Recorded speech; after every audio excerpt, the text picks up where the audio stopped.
Alarm off. Kettle on. Turn this up. Some people get through this trans radio already here. Whole tuned in, bring your coffee over here. Dial in, you know how we do. Community wake up with news you can use. Community wake up on the show. Charles and Damali. News you can use right now. We break it down, put it in your lifestyle. Charles got the headline straight, never hollow. Double let the game plan move, follow. Traffic in the weather, popping out school from the war. Keep you in the loop. Community up on the show. Charles and Damali. News you can use right now. We break it down, put it in your lifestyle. From the porch to the car, keep it like real hometown muscle. Turn it up the whole crew. You rockin' community wake up morning show.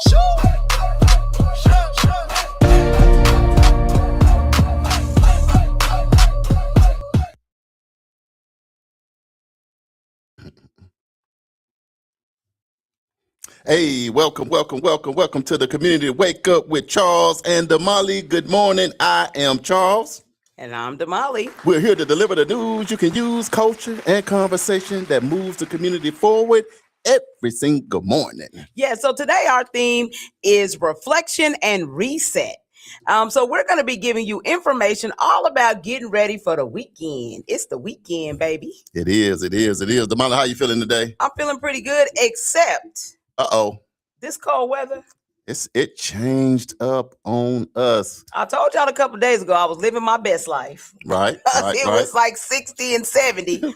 And then what happened? It's like 29 degrees. I know. Can you turn my headphones a little bit if you don't mind? If you don't mind. Just like that. Okay, we in there. Hey, let me tell y'all something. We live on nycu.fm. I was listening all morning. I was jamming. Remember, today we get into the block party after DJ JB Smooth do that super mix from 2 to 6. But anyway, we also live locally right here on KBOB 89.9 FM on Greenwood, Black Wall Street, the spot where greatness and the blueprint went down. Make sure you're locked in. We also locked in on YouTube, the official World One Development news you can use, and y'all got the best seat in the house. Y'all in here live in studio. You see the gear on. You see some stuff going on. We're going to get into that later. But Damali, I'm hyped up because it's finally Friday. It's finally the weekend, baby. We got 3 weeks in a hole now, and I'm still feeling good. How you feeling on this Friday? Because it's freezing Friday. It's all cool. All right, look, man, let me tell you something. It's going to get up to 50. So right now it's 35 degrees. So technically it's not all the way freezing, but it's cold. You close enough to feel it. I know, right? A little shiver in your bones. Man, it's 35. You know, I'm a cold person anyway. So because of that, I'm just like, Want me to tell you the problem with that? What's that? Yesterday at the same time, it was 60. I know. That's what I'm saying. In Oklahoma and Tulsa, see, that's our only little bone I have to pick with you guys sometime. It's really difficult to cut that temperature in half. Right. Now, we 60 yesterday. Right. And in 24 hours, we had 35. Yep. That's a whole different vibe. Now, people still out and about, so if you got that car in the garage, it can deceive you, because that's what happened with me this morning. The garage all warm. You get in for y'all that got a couple dollars. You get to your place of location. If you're not parking in the garage or something, you get out in that hole, get your ears and your neck. Listen, my car said it was 58 degrees when I jumped in. I'm like, yes. In the garage. Yeah, exactly. And as I'm driving, it's going down. Right, I'm like, right. Man, that's crazy. I tell you what, man, for these 3 weeks, you guys have showed us nothing but so much love. And before we even kick off the show, I just want to thank you so much, because when you say, hey, we need to wake up locally, we need to wake up nationally, we need to wake up internationally, everybody don't want to wake up. Nope. Sometimes people want to stay asleep.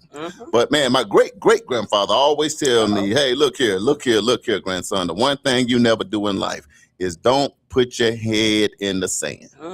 Either way it go, you stand up straight. When the storm is coming, you look that storm straight in the face and say, look, I know what.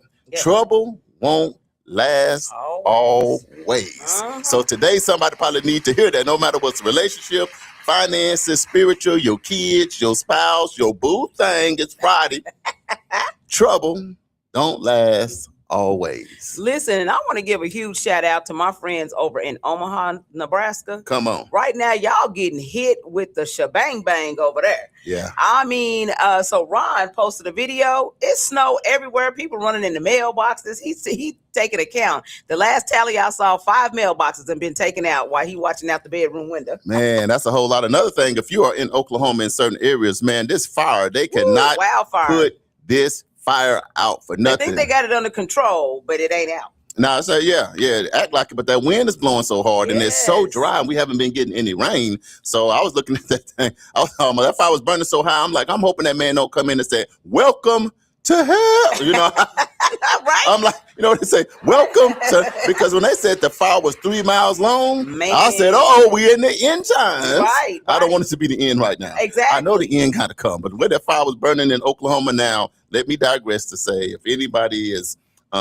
this fire is getting close to anybody home, then prayers. Get out. For anybody that's in the way. But I will say, go ahead and get up out of there. Mm-hmm. You know, put some water around and let the firemen take care of their job and let the first responders, because that's why they call it a wild fire. It's everywhere. When it says wild, that means it's not contained. So don't take no chance with you and your family in the wildfire. If you need to come down here to Tulsa, you can hang out with me and Damali here in the studio. We don't mind. Right. We'll get you some water. You can chill, because guess what?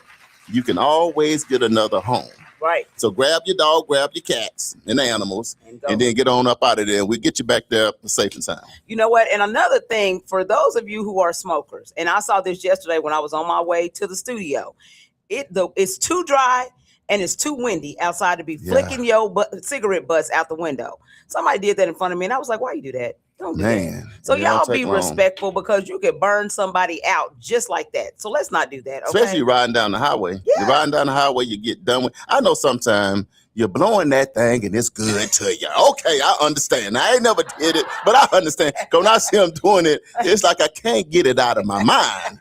But please just don't roll the window down. Can you just put, sometimes them fingertips not working. The fingertips be burnt at the end. And they burnt so much they don't work at the end. Exactly. So when you flick it, you know what? I ain't going to do that today.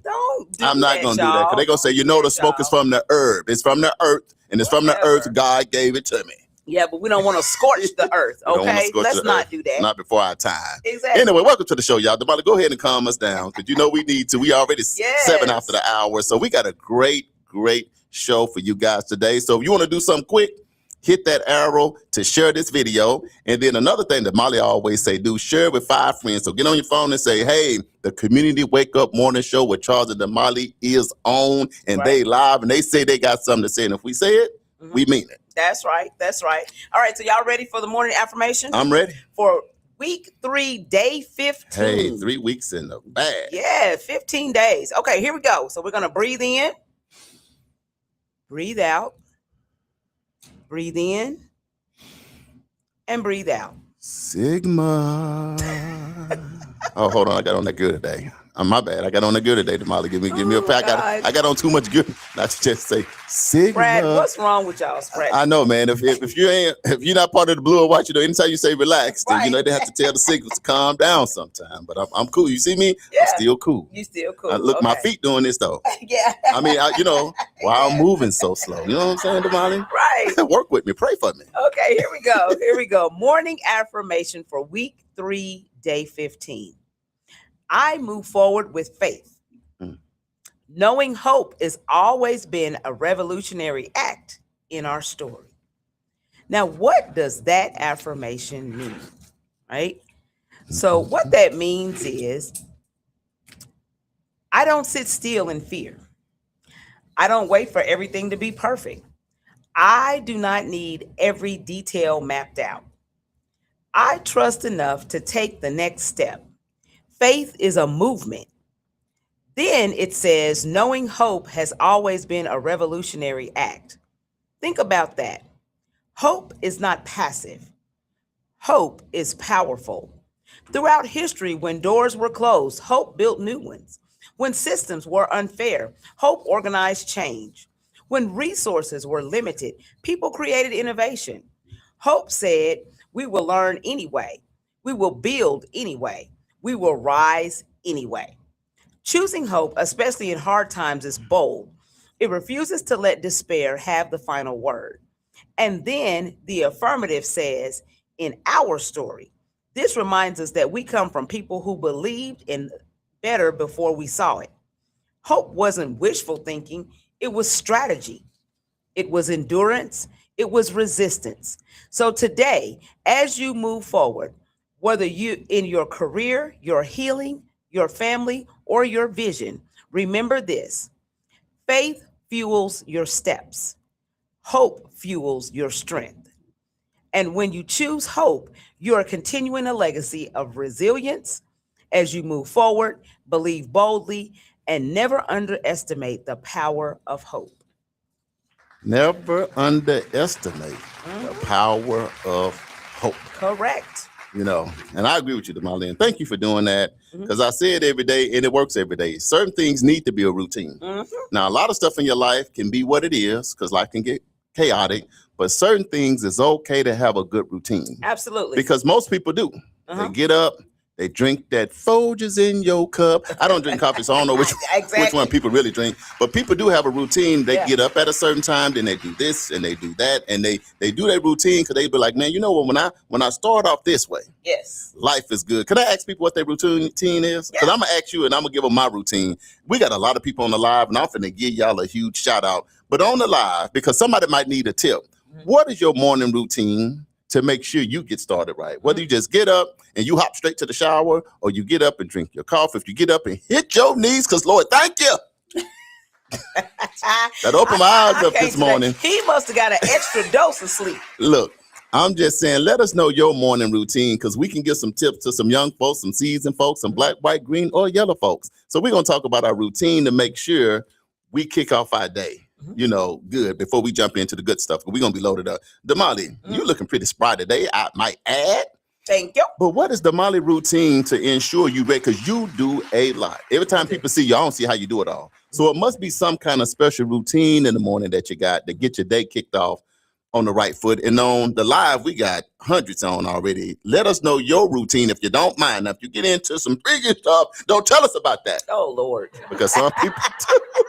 I didn't even say it, Damali. Don't judge me. Know, right? But you know, I'm just saying, don't get in. This is PG. We don't want to know that stuff. Now, if you just say what you do, just say,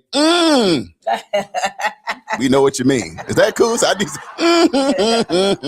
That's cool enough, Damali, right? But Damali, back to the lecture at hand. What is your routine just to get your day started good?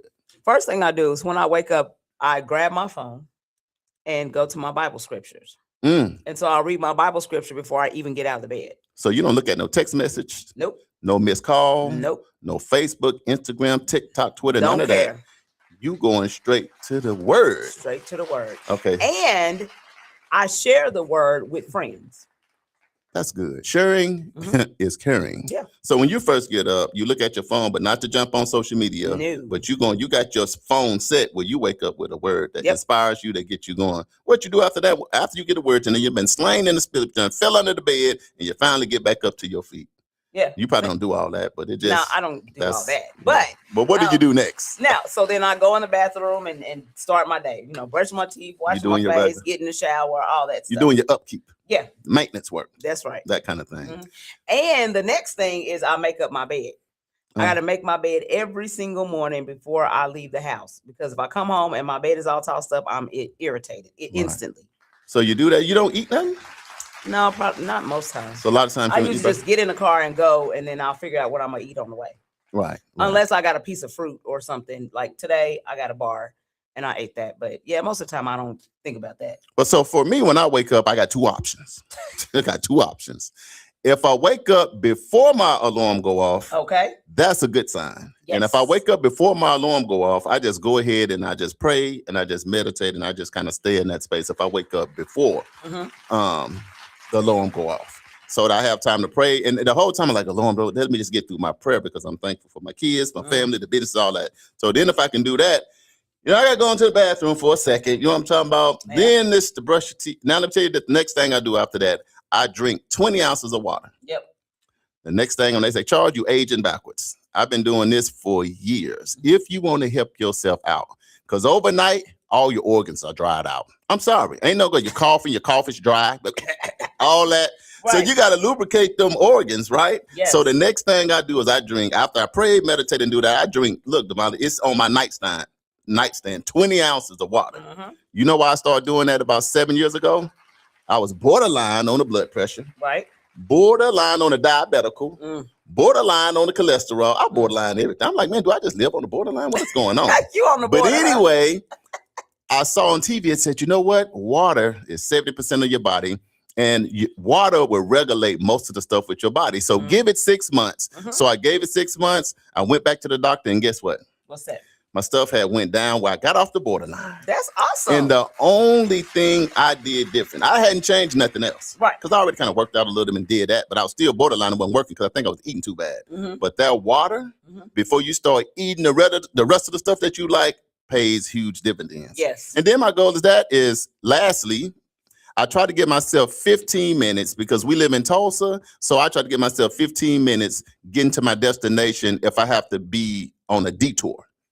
Oh, yeah. I try to factor in 15 detour minutes because I'm telling y'all right now, you jump out on that BA of 169 and that you start seeing them tail lights, you in trouble. Exactly. You in trouble. So I try to give myself 15 minutes and I call it detour time.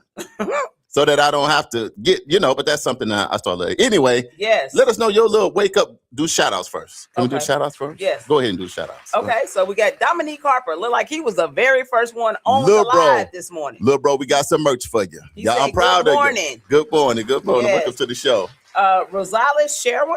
Hey, Is what's up? on. Welcome to the show. Thanks for We tuning got in. Richie Anderson. He says good morning. Hey, are we still cousin? Because you can be upgraded Oh to yeah, uncle. what are we today? I don't know. Hey, yeah. We'll decide. What's going on, cousin? I'll start right. there. Mom is watching. Hey, Good Mom. Good Mommy. morning. Dr. Tamika Rogers Man. is on. She said good morning, y'all. Hey, good morning. Welcome to the show, Doc.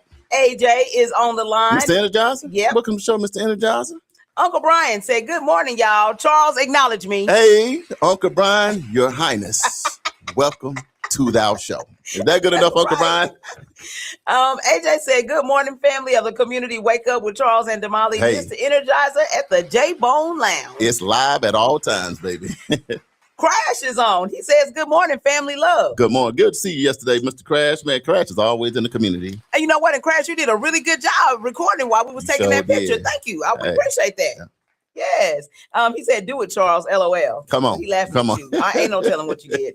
Uncle Brian said, I had a lot of people who lost their homes last year in the Yeah. California fire Man. because of wildfires. Yeah. Man, You remember was that crazy. California wildfire? It went forever. And it wasn't just burning anyway. It was multi-million-dollar homes. It's like burnt down the whole area. Yes. It then celebrities and stars, Yep. and that let you know when they Lost say their homes. wildfire, Mhm. it don't exclude anybody. Nope, So not it at was all. still- Not at all. AJ says Phi Beta Sigma Blue Phi You with see Beta it? Phi Beta. If you see the light, say Yes. something about it. Uncle Brian says, well, one person calls hell. He said, another person calls home. It's all about perception. Hey, you said something right there. Okay. Right. Uncle Brian says, beautiful message, Damali. Thank you, Uncle Brian. I appreciate that. Cousin Pearlie Newton says, good morning, beautiful people. Hey, and another thing too, I'm gonna go grab something after we take a break. But man, shout out to all the people that ordered that shirt yesterday. We got about Yes. 25 orders in. Absolutely. We'll place those this afternoon. Yep. So when Ambrose get on here, remind me to tell him that. I got you.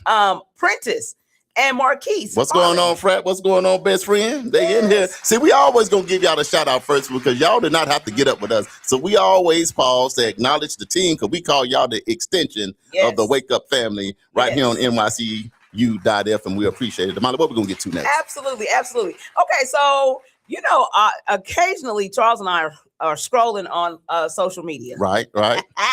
And we ran across something, so we wanted to get you guys' opinion about it. We're going to get y'all started early in the morning, and y'all better respond too. And don't just try to respond because you know what? I want to show that I love the Lord. Today, we know you love the We Lord. want to know your true answer. Come on, let's start. I'm excited. Come on, go ahead and drop it. Okay, so here we go. We're on social media, ran across this post, and just wanted to get your reaction. What it said was a man chooses 1 year in prison over returning $1.1 million mistakenly sent to his bank account. Okay, so what had happened was he was minding his own Minding his business. All of a sudden, he looks in his account and he sees a whole lot of zeros. Is Ding, ding, ding, ding, ding. $1.1 million. And he's like, uh-oh, God is good. So he go about his business of not calling the bank, Right. not calling nobody. He starts Withdraw, spending. please. Withdraw. Give me that money. Long story short, he got that phone call that said, look, brother, you going to jail because you either going to jail or you bringing our money back because that's fraudulent, because you knew the money wasn't yours and you're not supposed to spend it. He said, you put it in my account. It was not my fault. Long story short, when the rubber got ready to meet the road, they gave him two options. Option number one, you can send the $1.1 million back to the bank because it was mistakenly sent to you. Yep. Or you can go do 1 year in prison. You got to do one or the two. This brother decided, now that I'm thinking about it, I'm going to jail. So we want to ask you this morning, if a What y'all bank gonna do? accidentally put $1.1 million in your account today and it is available, not pending, available. And you already done seen yourself spending it all. That Lambo and all that you've been waiting on is right there at your fingertips. But you get that phone call to say, you know what? Community Wake Up Morning Show members, that's not your money. Send it back. So what would you do in that scenario? Would you send the money back and go on about your life of being less than with less money? Or would you say, you know what? A cot and 3 hot meals a day might not be too bad for a year, because when I get out, I can do whatever I need to do. So, Damali, we're going to ask you and I, what would we do? And on the live, as y'all get a chance to pray or do whatever you need to do, you let us know what you would do in this scenario, what you would do, and why you would do it. Damali, they accidentally, my sister, put $1.1 million into your account. Now, number one, before you send it back, call me. I just want to add that part. But anyway, this is your personal decision. Right. 1.1 in your account available. 2 weeks later, they call and say, Damali, we see you transferred the money out. But that's not how this works when it's an accident. So either you send our money back or you, my sister, going to get some handcuffs and you're going to have to go away for 365 days. But when you get out, that 1.1 is yours. That was too much right there. That was too much. I'm not trying to see. Damali, what you going to do though, when you take a deep breath? We just did the affirmation. Breathe in, breathe out. Are you sending the money back or are you going to get in the orange jumpsuit for a year? I am going to take 1 year for 500, please. Oh my God, Damali, for real? 1 year for I'm 500. gone. The wake up is going to have to go to sleep. Instead of the community wake up, we're going to be a community go to sleep show with Charles and Charles, because Damali is gone. I'm out. Well, why? We got to say, I'm out. why? Listen, I can go sit down because, listen, a sister tired anyway. A sister tired anyway. So you're keeping it 100 today. See, I'm keeping it 100. Hey, you know, sometimes we got to be real. Not with the political right answer, not none of that. Just, man, today, if that's the only one on, this is what I'm going to do, bottom line. Yes. So, Damali, you keep it at 100 today. You ain't got time on Friday. I'm tired, and I'm going to go sit down. Listen, y'all send me some Roman noodles. I'm even go back to eating the Roman noodles. I ain't even tripping. You hear me? Because when I get out, I got 1.1 million. So now I'm rich. I'm chilling. Oh my God. Okay, we going to the live. Y'all, look, I'm coming to the live. I don't even want to look at the live, to be honest, but I'm coming to the live. Are you sending the 1.1 back? Or are you going to go sit down for a year, and why? Damali, go to the live. Let's see what the people going to say. Okay, so first of all, Dr. Tamika says, good morning. When she gets up, she gets into her home sauna for about 40 minutes, where she meditates, she prays, she posts her morning messages to her sisters and journal. Then she starts her exercise routine, showers, and gets ready for the day, all while the music is super loud. So it's a concert going on. Right. She said sometimes the music is trapping. She says, want to be starting something, or Kurt Franklin's voice stomp. Yeah. Yeah. This depends on how she's feeling. You know what? I'm with you, sister. That's 100. Depends on how I wake 100. Up. Uncle Brian said, I'd leave the country and travel to a country with no extradition. So let's go with your routine. Everybody has said something about their routine waking up. Let's get that first. Then we're going to come back to the 1.1 scenario. Okay, so Cousin Pearlie said, when I get up, I go to the bathroom, unplug my phone, read my scripture, and share it with 9 other people. She said, now it's time to get in the shower. Following that, I eat a bite of breakfast and then get ready for the wake up. with Charles and Damali. Come on, cousin. Thanks for the love. And another thing, now you've seen my cousin before. Mhm. I won't say her age, but she has not aged since she was my school counselor. And that's already been like 30-something years ago. But Right. she looks the exact same. I'm like, what is really going on? Now, so I'm going to write down your routine. Now, Dr. Right. Tamika always looks good. Oh, yeah. She always looks put together, and she's always on top of her game. But she's right. Now I know what you're listening to, because someday when you look at her, you see the Kirk Franklin love theory in her eye. Right. Other days you look at her, you see Tupac. Right. So now, Dr. Rogers, I know what you've been listening to based on how and what I see in your eye. You got any more Right. routine, people? Nope, no more routine. No mind saying. people. All right, well, we switching over. While y'all done thought about, like, man, how should I answer this? 1.1, send it back or go to jail. I know some of y'all don't want to answer it, but this the community wake up. It's just us. Sometimes you got to have a real conversation. Right. A real conversation. Okay, so Uncle Brian already said he gonna leave the country He out of here. and go to a country with no extradition. That's not an option, Uncle Brian. Uncle Brian, here are the options. Just in case you missed, you got two options, Uncle Brian. They accidentally put the 1.2 million in your account. They caught you at the airport because you couldn't get by the AI. The AI wasn't working. Right. The AI didn't work, so they caught you. TSA ain't there. TSA ain't there. They off. They mad because they not getting paid. Now, shout out to TSA. I love all of y'all. You know, but Right. they not feeling good on you. So Uncle Brian, you get stuck in traffic right before you get through the metal detector. Say stop right there, Uncle Brian. You either got to give us that 1.1 million. Now you can fly out of here, but before you leave, we need you to give us that 1.1 million back, or we finna take you straight over here with these handcuffs on, and we gonna see you next year. What is your decision? Crash said jail. He said, I'm gonna crash out in jail right quick. That just what you gonna decide and why? And why? Hilarious. Mama said I would go to jail. LOL. I love it. Now here go Donnie. Now he My brother gotta get technical. I done see. There Look, you go. I done told you, my brother is at home. I wish he'd have gave us his routine, because I swear I know he got a robe on with the Folgers in this cup. Probably got his name on the cup.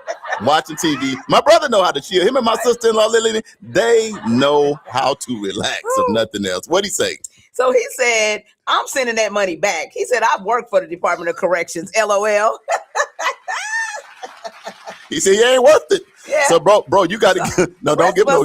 Disillusion, right? All you got to know is my bro said, look, I have worked for DOC. That is funny. And say man, he's saying you'll come out of there giving back 2.2 million. Like I doubled it. I gave you a return of 100% on your money, because I didn't know when I got in there what was waiting on me. So Right. that's a good perspective, right? My brother said, what's up, Corey? How you doing? What's going on, bro? He said, take the money and get a new room at David L. Mouse and be rich when I get out. Woo, hilarious. Dr. Tamika said, I'm giving it all back. Dr. Tamika. She said, I wouldn't survive in jail. I can't fight, and I'm not doing nothing strange to stay safe. So she said it's not even a negotiable situation. Yeah, like, it's not I know important. what I got and I know what I ain't got. So that's it. Woo. Let me see. Crash said, I'd hire a few inmates and start a prayer group and save a few lives. So it's not where you're at. It's where you are in your mind. In your so mind. I'm he gonna be preaching. Hey man, tell him in cell block one to say, hey. Look, I'm not saying nothing. We're not making fun. If you're down, we encourage you to get out, and we'll help you when you get out through fitting back in. But this is real life. So what we're telling you is something that a guy really did. The guy's going to jail. Mm-hmm. And when he get out, he's going to be rich. He's going to have 1.1 million. Now, Donnie said he don't know what he's waiting on over there, but hey, it is what it is. Oh, Lord. AJ said as soon as he saw the bank, the money in the bank, he would alert the bank. He said, and he would get it back to them as fast as he could. He said his freedom and family is more important to him. By turning 66 this month, he's sure he would have earned that and spent it during the time of his life. So he's like, I ain't even gonna do that. But so what AJ is adding to the conversation is perspective. Yes. AJ done retired. Yes. His house paid for. He got an afro. He ain't lose his hair. Right. AJ, he got all his teeth. His skin look good. See, he ain't lost nothing. The struggle didn't hit him right. You know what I mean? Right. So in he looks over a lake. Yeah. He fishes. Yes. He laughs. He steps. He sends gifts out to all his friends across the country. See, so he got a whole different perspective on the situation. So you got to weigh that in. Yes. Cousin Pearlie said that money is hot. She said, great temptation, but I'm too old to go to jail. She said it's going to be turned back into the sender, returned to the sender. Yeah, because I ain't taking no chance. Taking no chance. And then her cousin is my brother Donnie. Donnie gonna say, look, her cousin Pearlie don't do it. I work there. I know. I'm telling you, I won't do it. Richie said, I don't want any part of jail. He said, so I'm sending that money back. He said, man, I done graduated from Booker T. Washington High School. I got a wife and kids. What I'm not going to do is take a chance with people that I don't know. Uncle Brian said he would be the master of disguise and go underground to lead the country. He said he is getting out of here. I'm gone with my 1.1. Let me say. So for me, this is how I am in real life, Damali. I'll give mine. Because I'm already 80%. I'm hearing the click clack. It don't sound too bad to me. In my mind, I'm going to do the remix. So I'm already 80% there for the 1.1. Because I'm like, how you going to make that in a year? So, but I'm a person with questions. So here's what, can I do this? Right. My question is, where am I going? Mm-hmm. So if you're going to send me to federal where it's clean and I'm going to be by myself, oh, I'm going to jail. I'll see y'all when I get back. It's sure ain't going to be a wake up. You'll see headphones right here and a sign. And maybe Stephen Keys, our producer, like JB. Out to lunch there, y'all take it for here. So if I'm going that and I get to chill that way, I'm definitely gone. But if they going to take me what Denzel told me, I'm going to put y'all all in Pelican Bay.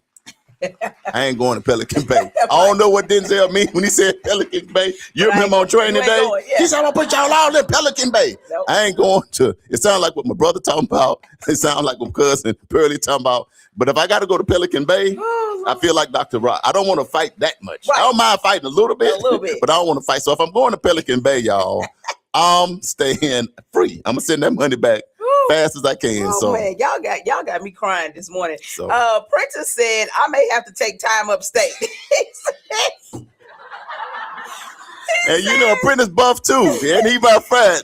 He like he said he don't think he's gonna give the money. He said I don't think I would give the money back, but if I did, it might be minus a few. He said emotional distress. Yeah, they wired $950,000 to my account, and I'm here to turn the 900. Boy, sir, it was 1.10. 950,000 came to my account. Oh, this is amazing. All right, Darlene Weston said good morning. Good morning. Welcome to the show. The question is, and we're going to move on from this because a guy actually did this, y'all. They sent $1.1 million to this man's account by accident. They said you're going to jail for 1 year or you got to get that money back. The brother said, click, clack, put me in a Cadillac. And and we ain't seen him since. So, hey, but we keeping it real, y'all. Right here on Community Wake Up Morning Show. We just having fun. We're going to take a real quick break because we are 32 after the hour. We got some other stuff to get to. We love y'all so much. So stay locked in. Theater North, they got something big and it's coming up soon. Stay locked in. We'll be right back, y'all. Theater North Tulsa presents Nat Turner in Jerusalem at the Tulsa Performing Arts Center. A powerful two-person drama imagining the final night of Nat Turner as he confronts Thomas R. Gray, the man who recorded his words and helped shape his legacy. Written by Nathan Allen Davis and directed by Keith Daniels. It's the hit stage play Nat Turner in Jerusalem. Explore faith, resistance, and the cost of telling the truth. Don't miss Nat Turner in Jerusalem, playing at the Tulsa Performing Arts Center, Liddy Dungeons Theater. February 21st and 22nd, 8 o'clock and 3 p.m. And February 28th and March 1st, 8 o'clock and 3 p.m. Get your tickets now for Nat Turner in Jerusalem at TulsaPAC.com or call 918-596-7111. Nat Turner in Jerusalem by Nathan Allen is presented by arrangement on behalf of Samuel French Incorporated. Looking to take your event to the next level with professionalism and energy? Contact World One Development. We host events, have radio personalities, offer community engagement and videography. We also do live radio remotes, red carpet appearances, create promos, event recaps, drops, and flyers. We also create customized advertising packets to promote your business, organization, or program. Visit our website at worldonedevelopment.com. You can also reach us on social media at World One Development. Are you or someone you know just as involved? Are you or someone you know in need of support services? Don't worry, Fitting Back In got you covered. We offer life skill workshops, career development, job search, substance abuse counseling, and more. We are located at 2121 North Harvard Avenue, Tulsa, Oklahoma, 74115. Give us a call at 918-592-3500. Follow us at Fitting Back In Tulsa. Also, visit us on our website for services at www.fittingbackininc.org. Our services are available only in Tulsa County. You know what? It's really not that bad being up at 5 a.m. Damali, you know what? You're absolutely right. The only thing better is we on 5 days a week. 7 a.m. to 9 a.m. It's the Community Wake Up, our brand new morning show. Right here on NYCU.FM. And simulcast on KBOB 89.9 FM. We got your Black History Trivia. We got your medical report. Don't forget the police report. Your local, national, and international news. Always the latest on upcoming events. The Divine Nine and HBCU check-ins. And most importantly, we can't do it without you. And make sure you join us each and every day. It's the Community Wake Up with Charles and Damali.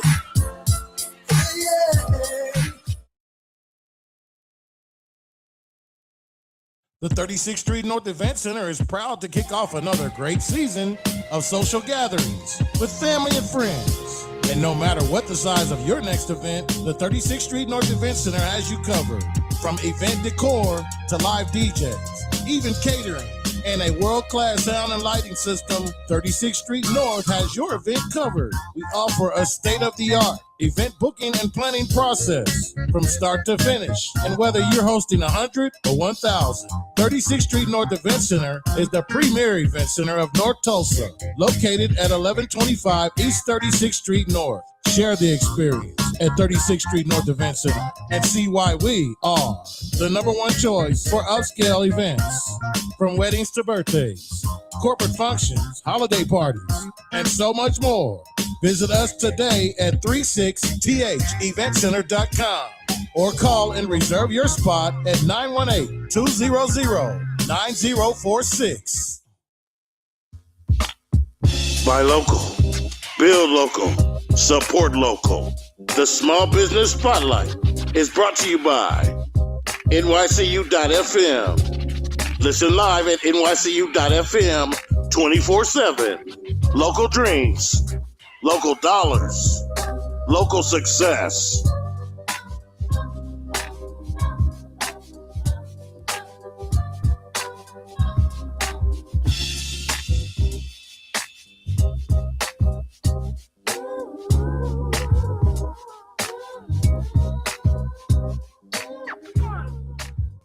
You know what? It's really not that bad being up at 5 a.m. Damali, you know what?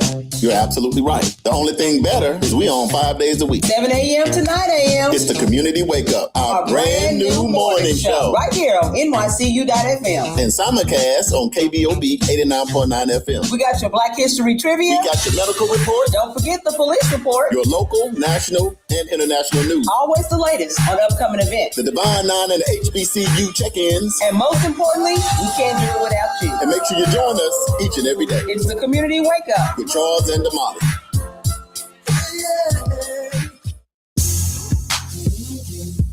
Hey, it's Friday, y'all. Y'all locked into the Community Wake Up with Charles and Damali. We up in here live on NYCU.FM. We live on KBOB 89.9 FM, but we get to tell our story our way in Tulsa, Oklahoma, home of Black Wall Street, right here on Greenwood. Shout out to Uncle Bobby B and the Juice Radio Show. That's our youth program. So if you got a high schooler that want to get in this media space, they want to travel to DC, they want to travel to the ATL, they want to travel to Memphis, they want to go across that water to Uganda, you better give us a call. And also we live on the YouTube page, the official World One Development News You Can Use. We live Monday through Friday, baby, 7 a.m. to 9 a.m. Today is Friday. It is the weekend, and we is hyped up. Yes.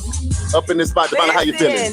If y'all missed the last segment, I had to get myself together because I was literally crying up in here. Right. Listen, so let me just give you one final comment from Uncle Before Brian. we move. You got to say what your question was, because we got some new listeners. We got another couple hundred new secret listeners. So tell them what your question was. Because if you want to respond, you still can. We just got to go to the next segment. So while scrolling on Facebook, We found a scenario, and we wanted to get your opinion about the scenario. The comments have been wild and crazy already. So this is a scenario. It said, or the headline, it said, a man chooses a one year in prison over returning $1.1 million mistakenly sent to his bank. It was an accident. It was an accident. They didn't. It wasn't his money. He wasn't supposed to have it, but it was in his account and available for him to spend. So he had a decision to make. Right. The decision number one, you can send it back. No harm, no foul. That's it. Decision number two, you can go to jail for 1 year, but you get to keep the money. This brother said, lock me up and throw away the key. No, he didn't say throw away the key now. But come back and get me in a year. Yeah. Damali said lock her up. Other people in the line said lock them up.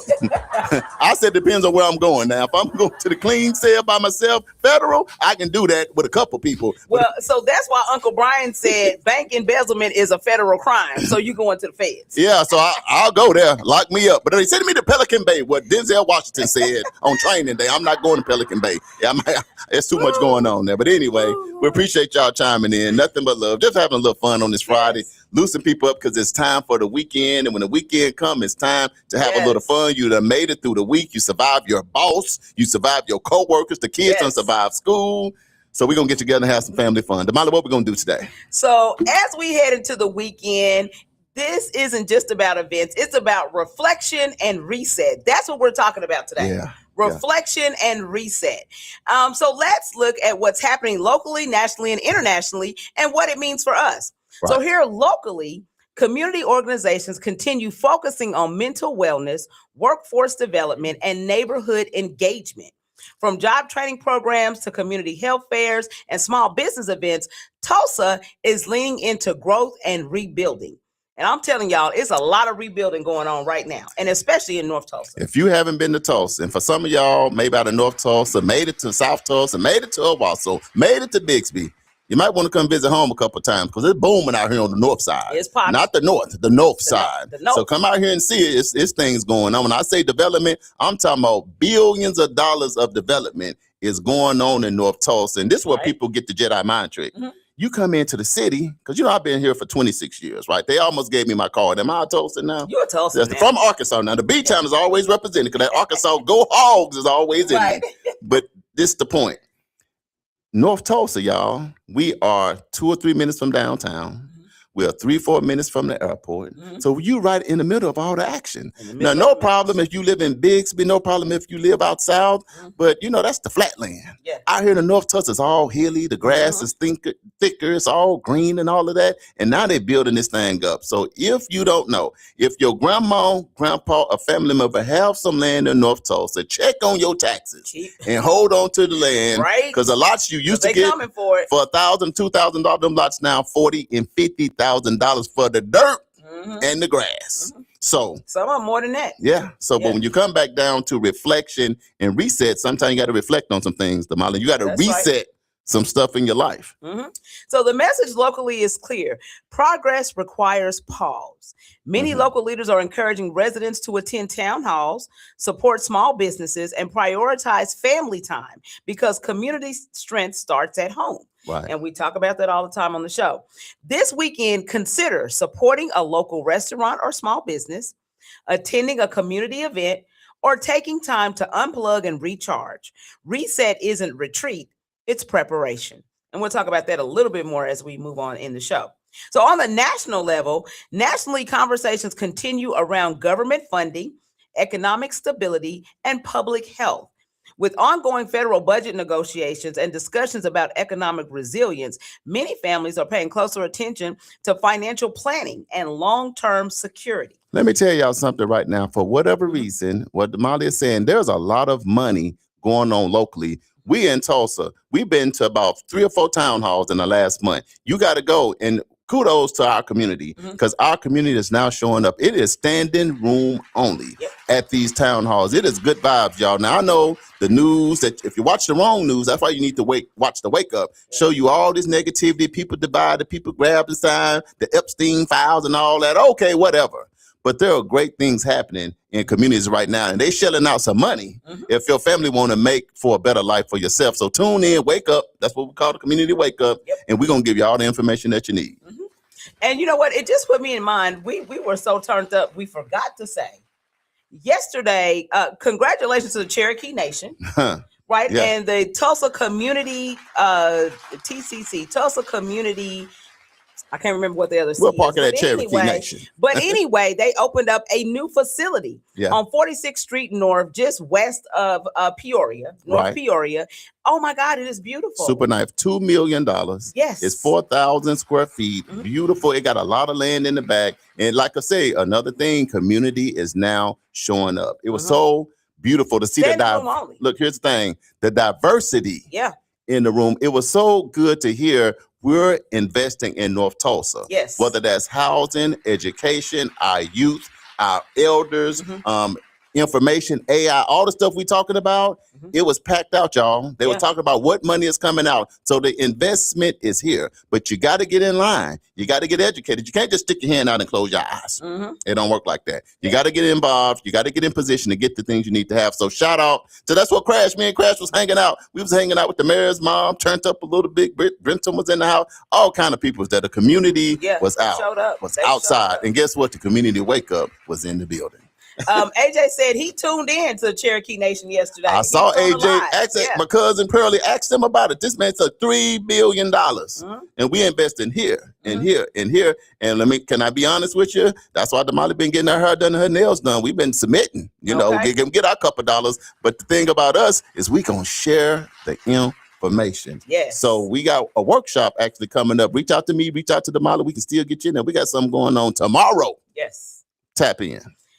There's also on the national level, increased national focus on mental health awareness and work-life balance, especially as burnout continues to impact workers across industry. The takeaway nationally, slow down enough to strategize. Reflection leads to clarity, and clarity leads to better decisions. I think we living in a different time, y'all. And I think people got to psychologically tap into it, Damali. It's no longer the time, man, I'm going sleep when I die. I'm a rest when I'm gone, So when you have artists and people saying that, whatever, that's not how you're supposed to live. That's not a good quality of life. I think we're finally going into the area where we understand mental health, Damali, is important. The government and the city and the state is saying, look, we don't want mom working 3 jobs. And all she got time to do is give her kids a kiss. And I ain't even going to see you till tomorrow morning, because by the time I get home and mama doesn't work or daddy doesn't work, by the time they get home, you in the bed sleep. The babysitter had to put you to sleep. So it's like our country is trying to finally figure out, after all these mass shootings, after all these mental health breaks, after all these people dancing in the middle of highways and just losing it, it's like our country is finally getting it right. And I guess we got to not getting it right like that, but they issuing out some money that if you want to change your life, you can. You have an option. You don't have to see it with no hope. You got options. Is what you kicked off with. So you got to be able to reset. You got to reflect a little bit. But let's make those I call them halftime adjustments. That's right. Things for myself, things for my kids, things for our community, because this is not just about you by yourself. It's about all of us. We want a healthy community. That's why we say community wake up, not be a gatekeeper. Hold on to all the money. You don't want to tell nobody about the scholarships. You don't want to help nobody else's kid. We can't do that. That's not the blueprint. That's not how they did it on Greenwood. That's not how they did it anywhere. Let's get back to doing it the right way. Absolutely. Absolutely. Now, on the international level and globally, countries are navigating economic shifts, public health initiatives, and diplomatic conversations that shape markets and migration patterns. International leaders continue emphasizing sustainability, innovation, and mental wellness in workforce discussions. Around the world, the common theme is adaptation. You need to adapt. The global reset conversation is about resilience. How can communities bounce back, build smarter systems, and prepare for future challenges? So basically, what all this means to us, reflection is not inactivity, it's evolution. Reset is not quitting, it's recalibrating. This weekend, ask yourself, what worked this week? What needs adjustment?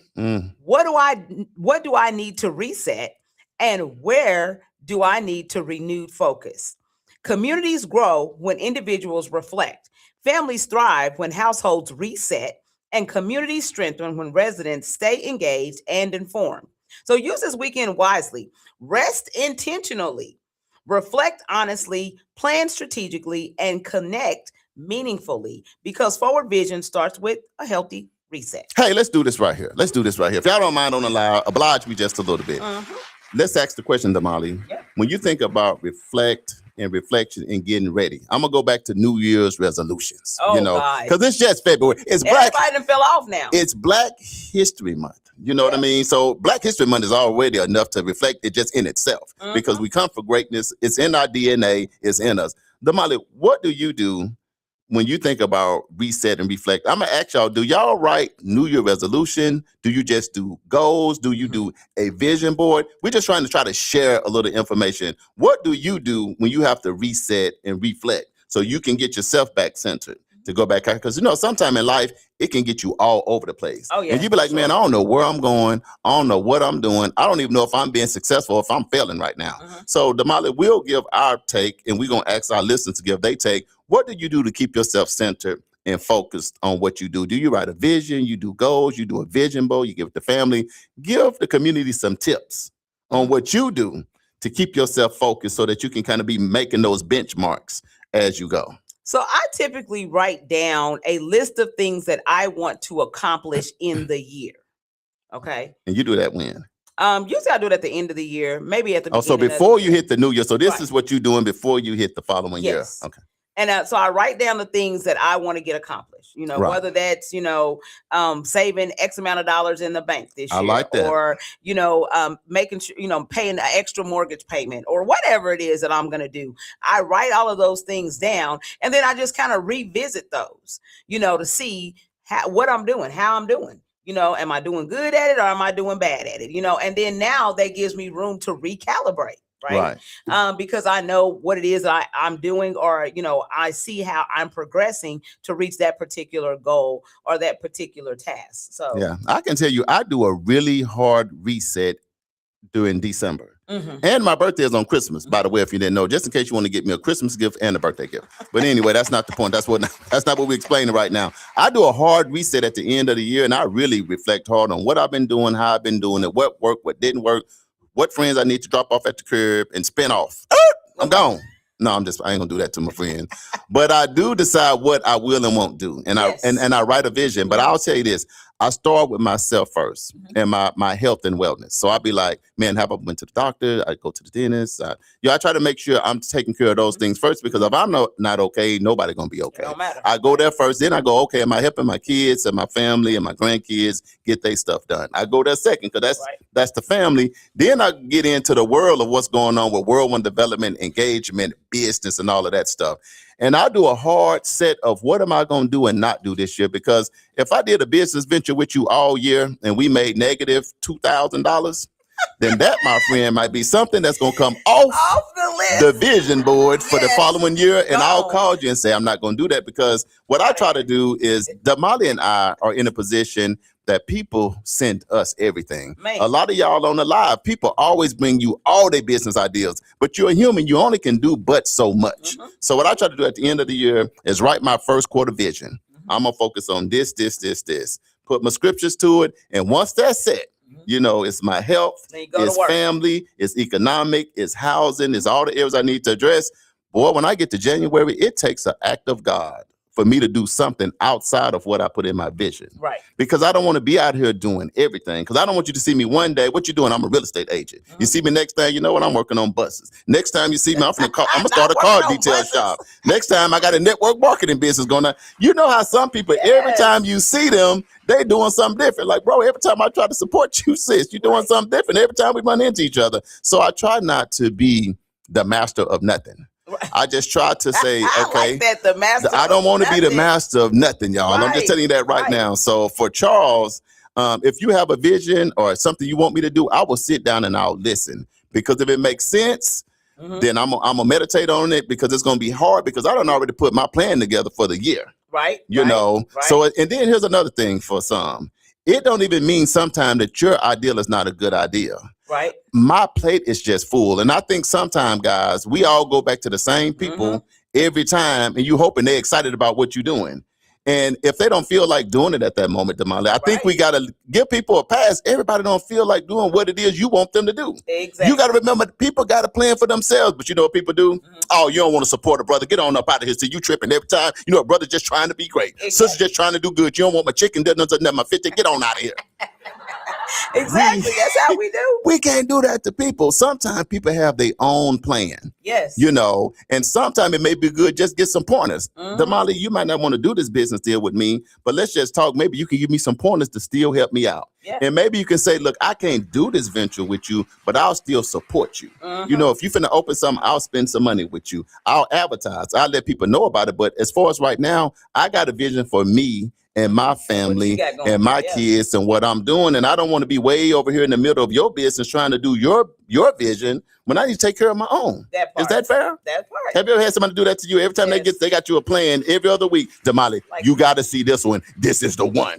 And like, no. And the big plan has to do with this. And before I get started, all I need you to do is put 10,000 in. What? And you like, now you done put this whole plan together. And then and then look, and if you don't give me the 10, I can't even do it, man. It'll be a trip. Like, oh well. But you can't do that to people, y'all. Let's give grace. Let's give understanding and all that. But but that's a little bit what I do. Now let's go to the live. Yes. We got some on the live. Let's see who has anything to say. Nobody's saying anything about that yet. However, Uncle Brian says, I love Chief Hoskins and the former Chief Bill John Baker because they are truly trying to help members of the tribe as well as helping everyone in their tribal area. Thank you, Uncle Brian. Appreciate that. Natasha Mitchell just joined us. What's going on, Good fam? morning, Charles and Damali. Good morning. Can we back up to Cherokee for a minute? When you saw yesterday, because we just hit it and kept on, how did you unpack what the chief, what he said and what he was saying in the room and the audience, and what was just your reaction to it? I think that listening to Chief Hoskins, and let me just say this, by the way, I have heard him speak on many occasions. He is a dynamic speaker. Yeah. You know, an absolute dynamic speaker. It is a joy to even listen to him. He gets you fired up. And I'm like, I don't even know if I'm Cherokee or not, but I want to do it too, you know. I'm looking for somebody to marry. I'm looking. Yes. But I want to be in this. Right. Yeah, you want to be in, right? Want to be down. Yeah. But so I will say this, that I think that the nation is doing a really good job of being intentional about where they're placing their funds. They understand that the freedmen from their tribe should have the same rights as they have because they served. You know, a lot of were indentured slaves and things like that in the tribe. Right. And so they understand that we have a duty and an obligation. So they want to make it right. Right. And I think that they're doing a great job of trying to make it right. Now, there's a lot of politics that go on behind the scenes. Right. I'm not privy to any of that. And so I can't speak on that. But what I can speak on is what I have witnessed myself personally, the tribe doing. And I just feel like they're doing a great job. Yeah. And here's another thing. If you did not see it, AJ was on the live. Some of y'all on the live probably was there. You have to hear the speech. Mm-hmm. I'll tell you what, Damali, really listening to him speak about Cherokee and what they do and how long they've been doing it and their ancestors, where they are now and where they're trying to go. It makes you feel like, okay, this is the type of culture. Mm-hmm. These are the kind of family values. Mm-hmm. These are the kind of spiritual values that you want to be a part of. To be honest, I'm sitting there listening to him and I'm thinking, I didn't get a chance to be here in Tulsa doing Black Wall Street, doing the blueprint. But in my mind, listening to him, it's like how I felt like the mindset was then. Right. Because all he talks about is how you take care of your youth. You take care of your elders. You take care of your family. Right. They were talking about how when the government won't do it, we got to do it for ourselves. Yes. They were talking about if the government don't move, we got $3 billion put up. We about to spend on whatever we need to do to take care of ourselves. And I just got to say, man, I got to take my hat off to the Cherokee because they be building, and this is what he said, we're going to be building hundreds of millions of dollars, buildings and facilities all over the place. Yeah. And he's just saying, let's get on board. And we're not just doing it by ourselves. If you want to partner with us, if you want to work with us, we are for the community. And I can tell you, Oklahoma is a complex state. You know, you can own a piece of land, but it's on a reservation, but it might be managed by the city. So sometimes you're out here doing business, you got to do your homework in terms of what you got going on and what you're doing. But I just would say yesterday was a breath of fresh air for me in North Tulsa on the 46th Street North in Peoria. If you don't know what it is, go to Peoria till you get to 46th Street, where that old Walgreens used to be. Make that left, and it's right there, right by that dollar store. You go past that dollar store on the right. And man, I love that the seniors going to get a free meal every single day because they said it, which we miss it sometimes. We've just been talking about this. You got to take care of your seniors. Yep. So I like what they're doing And for the their young seniors and the young people. So it was a good day And yesterday. I love that they're preserving their heritage because they're going to be doing classes to teach their native language. Right. You know, which I think is amazing, you know, because now you pass the history on to your kids and, you know, and so it never dies. All right. We're at the top of the hour. We done had a long, do we want to take a real quick break and come back and jump into it? Hey, Cherokee, hats off to y'all. Shout out to the councilwoman, Ashley Grant, that we pulled up. We took a lot of pictures. Don't click off now. Later on, go back and look at the video and look at the picture. But we posted all that good stuff. But we coming right back. We got some more great stuff to get on and get to right here on the Community Wake Up. We'll be right back, y'all. Theater North Tulsa presents Nat Turner in Jerusalem at the Tulsa Performing Arts Center. A powerful two-person drama imagining the final night of Nat Turner as he confronts Thomas R. Gray, the man who recorded his words and helped shape his legacy. Written by Nathan Allen Davis and directed by Keith Daniels. It's the hit stage play Nat Turner in Jerusalem. Explore faith, resistance, and the cost of telling the truth. Don't miss Nat Turner in Jerusalem, playing at the Tulsa Performing Arts Center, Liddy Dungeons Theater, February 21st and 22nd, 8 o'clock and 3 p.m. And February 28th and March 1st, 8 o'clock and 3 p.m. Get your tickets now for Nat Turner in Jerusalem at TulsaPAC.com or call 918-596-7111. Nat Turner in Jerusalem by Nathan Allen is presented by arrangement on behalf of Samuel French Incorporated. The 36th Street North Event Center is proud to kick off another great season of social gatherings with family and friends. And no matter what the size of your next event, the 36th Street North Event Center has you covered. From event decor to live DJs, even catering, and a world-class sound and lighting system, 36th Street North has your event covered. We offer a state-of-the-art event booking and planning process from start to finish. And whether you're hosting 100 or 1,000, 36th Street North Event Center is the premier event center of North Tulsa, located at 1125 East 36th Street North. Share the experience at 36th Street North Event Center and see why we are the #1 choice for upscale events. From weddings to birthdays, corporate functions, holiday parties, and so much more. Visit us today at 36theventcenter.com or call and reserve your spot at 918-200-9046. Looking to take your event to the next level with professionalism and energy? Contact World One Development. We host events, have radio personalities, offer community engagement and videography. We also do live radio remotes, red carpet appearances, create promos, event recaps, drops, and flyers. We also create customized advertising packets to promote your business, organization, or program. Visit our website at world1development.com. You can also reach us on social media at World One Development.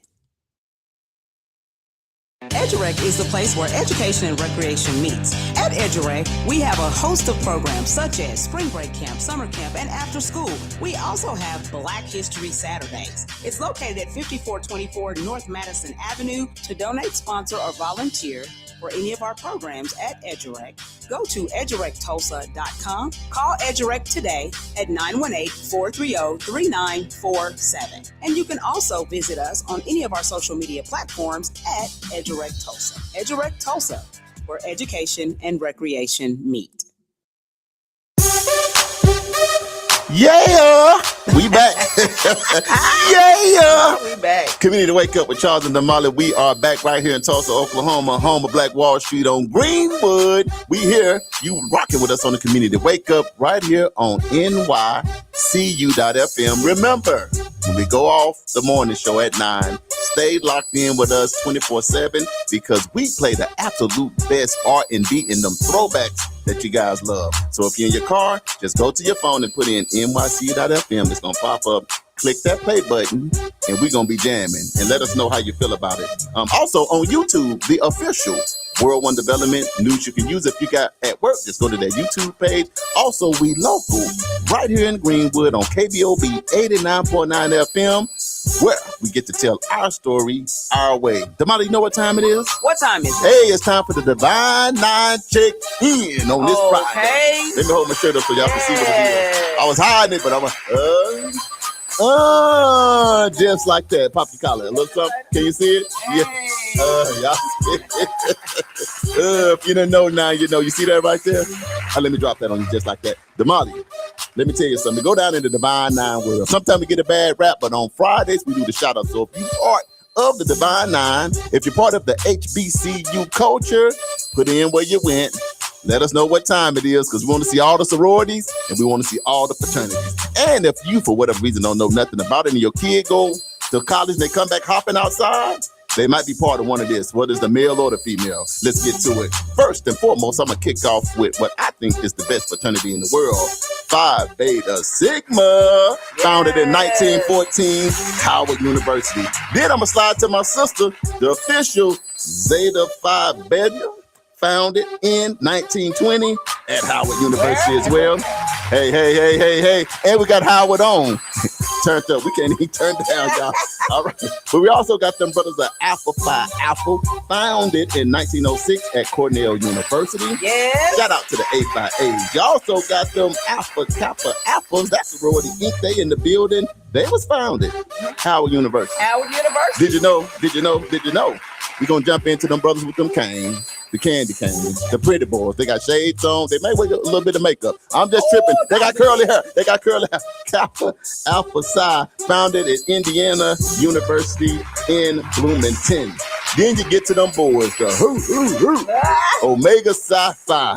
I got a lot of partners. That's Q's, man. Shout out to the brothers of Omega Psi Phi, founded in 1911 at Howard University, boy. That's now you see. Look, and we'll talk about Howard in a minute. Yeah, we'll talk a little bit more about that. Get into the Delta Sigma Thetas. When you hear that big loud sound coming, you see them pyramids coming out. You know them Deltas is coming. Shout out to the Deltas, founded in 1913 at guess what? Howard University. Now we're gonna jump into the Sigma Gamma Rho. Them sisters be stepping. They be stepping. I gotta tell them that. Founded in 1922, Butler University. Last but not least, Iota Phi Theta Fraternity in the building. Founded at Morgan State University. Hey, what you think about the HBCUs though? HBCU. So where y'all at? If you are in Alabama, we talking about Tuskegee University, Alabama A&M, and Alabama State, right? But if you're in Arkansas, Philander Smith University, UAPB, and UAPB. How about the District of Columbia? That's Howard University. Just like that.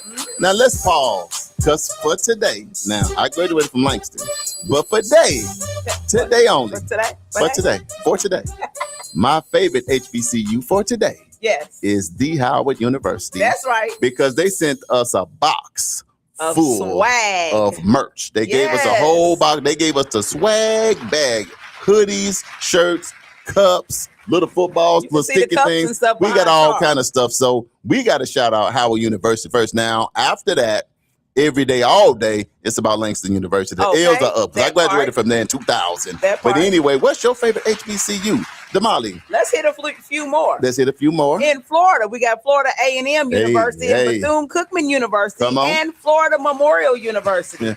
In Georgia, we got Morehouse, we got Spelman, we got Clark Atlanta, we got Savannah State and Fort Valley State. They got them in Georgia. Yes. In Louisiana, we got Grambling State University, Southern University, Dillard University, and Xavier University. And them bands be going nuts. You say Southern and you say Grambling, you talking about the bands that's going to take them down. The sonic boom is coming down. North Carolina, we got North Carolina A&T and Winston-Salem State and Shaw University. Just like that. Over in Tennessee, we got Fisk University, Tennessee State, and Meharry Medical College. Just like that. In Texas, we got Prairie View A&M. Oh, don't get them started, because you already know. Terrell and LaShawn, if they own, don't say nothing about Prairie View. They said that's the best ever. Exactly.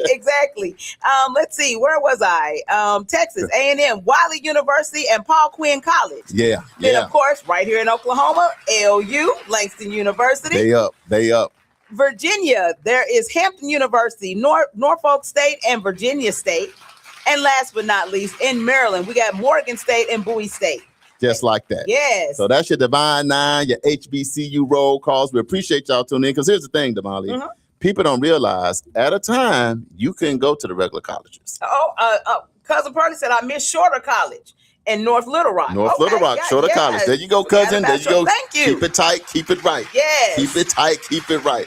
Damali, a lot of people don't know at a time we couldn't go to the other colleges. We couldn't go to the PWIs. We could not go. So you got to remember, this is where the HBCUs come from. And I know now they deal with some challenges because you try to cut the funding, cut that. Damali, you didn't get to go to an HBCU? I did not.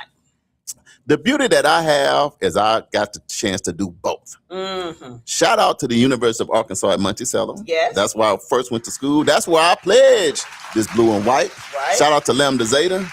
Therefore, I just slipped that part in. Anyway, put that up one more time and we'll talk about all that. But that's why I went to school. But that's where I was for 2.5 years, right? Right. But then I had the opportunity, Damali, to attend the HBCU. Langston University, the Langston University, the Lions. You know what I mean? And let me tell you something, Molly, life-changing. Yes. Nothing wrong with no college. Go where you want, because like I said, I went to both. But at the time of my life, when I'm 21 and I'm trying to figure some things out and I get in this world, what I thought in school, it ain't that once you get out here. That's why a lot of kids leave. I'm out here, mom and dad, I'm never coming back. And then 1 week later, I'm back. They back at the door because this world can get very, very difficult. Yes. But when I got to Langston University, they made me do an affirmation and calm down, cool down. They gave me a lot of basic tips about life. So it became at the HBCUs, to be honest, that's the historical Black colleges and universities. They slow you down to explain the Black experience in this world. And when you can make it at Langston University, you can make it anywhere in the world, because it get tough sometime at the HBCUs. But guess what? Life is tough. Some people get that, man, they did this, man, they did that. When you get to your job, man, they did this, man, they did that. So Langston University, Damali, it prepared me for this world in a way that I never knew. I'm going to tell you the first thing they did to me. What's that? You know, the worst place to go at the HBCU is where? The financial aid office. That's the worst place to go to HBCU. I just tell you that right now. Even though I love it, I graduated. Man, Damali. So I went to the financial aid office and I'm in line literally for 2.5 hours. Oh, God. But when I got to the desk, I didn't have a pencil or a pen. So they gave me the paperwork and said, well, fill this out. And in my mind, I'm like, oh, can I use your pen or paper? They said, to the back of the line, please. I'm like, it took me 2.5 hours to get here. That's not the point. How you at school? Good point. How you at school and you don't have a pen? You don't have a pencil or pen, but you in college? So I went to the back of the line and then I had to go register. Damali, we are creatures of habit. I'm in line again. That's another worst spot to be. Register for your class. You go in the gym and it's probably 1,000 people in there literally, and you got to stand in line to meet with the person that's going to help you with your class and all that, because you got to register. I'm in line again for 2.5 hours. Damali, I got to the front of the line. Tell me you didn't have a pen. I don't know what had happened to that. I don't know what had happened. Twice. But look, Dr. Joanne Howard. Look. Now, see, this has been 26 years ago. That name. Dr. Joanne Howard. Like, it is Black man. That's what she called me. Not my name. Black man. It's incredibly embarrassing when you say you're going to college and you do not have a pen or a pencil. Back to the back of the line again. Now, since then, I keep I keep a pack of pencils with a sharpener at all times because I do not want to go to the back of the line. But I tell you, in school, they ask you about family. They talk about chivalry. They talk about all these other things they talk about the yes man, the no man, the yes sir, the no sir. They teach you about, okay, you left home and you were spoiled. Great.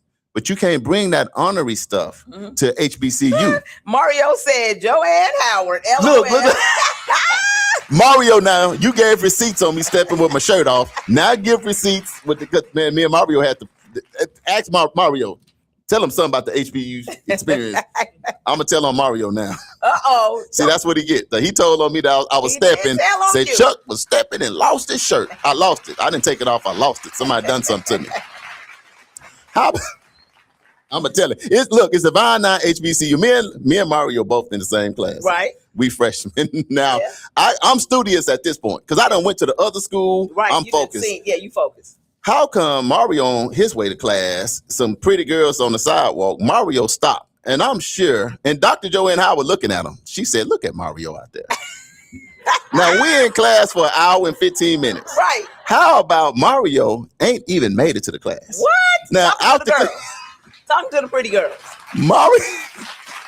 And then Dr. Howard was like, see, and this is what she said. I'm just being honest. She said, so Mario, see, he's an example for a person that's not going to make it.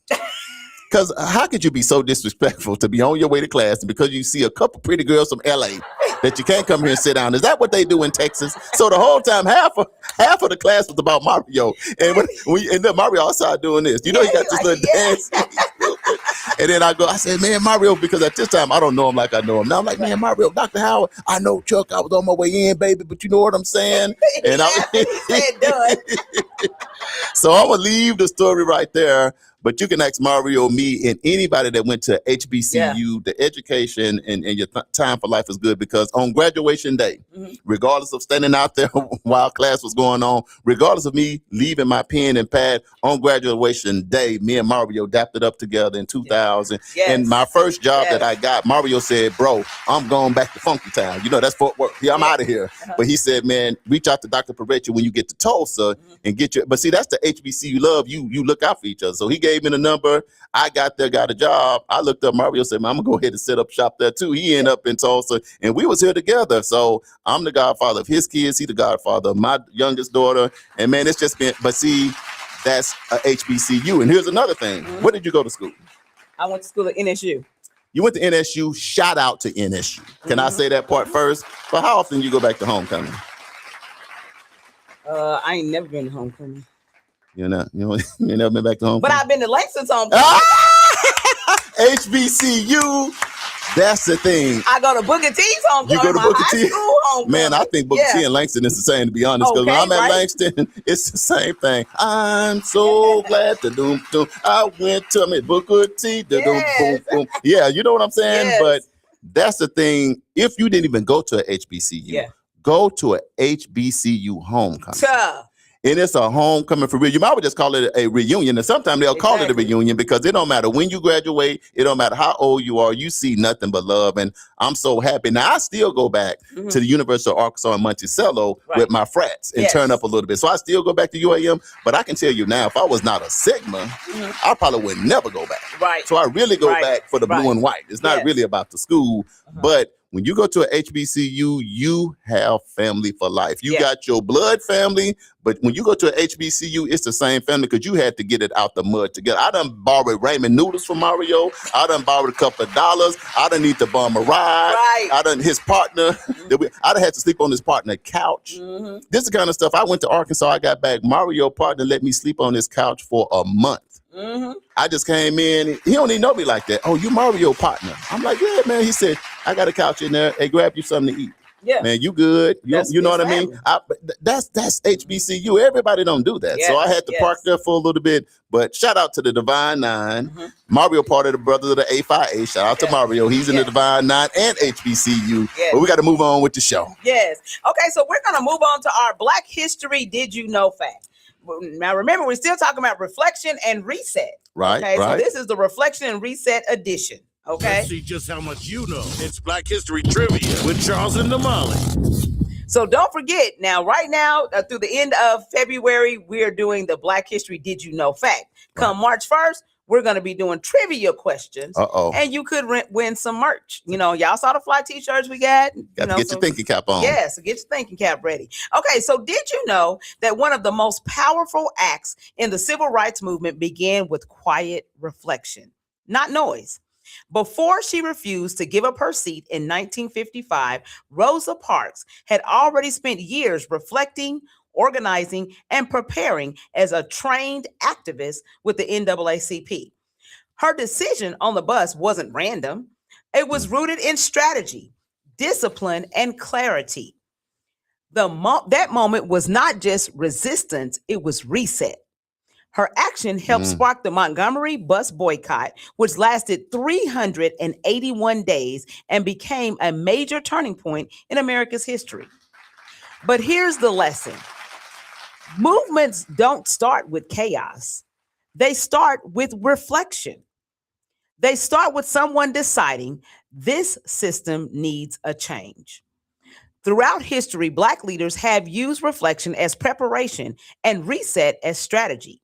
From business builders to educators to activists, moments of pause led to powerful progress. Sometimes stepping back creates the clarity to step forward. So as you reflect and reset this weekend, remember, quiet preparedness and preparation has always led to powerful transformation.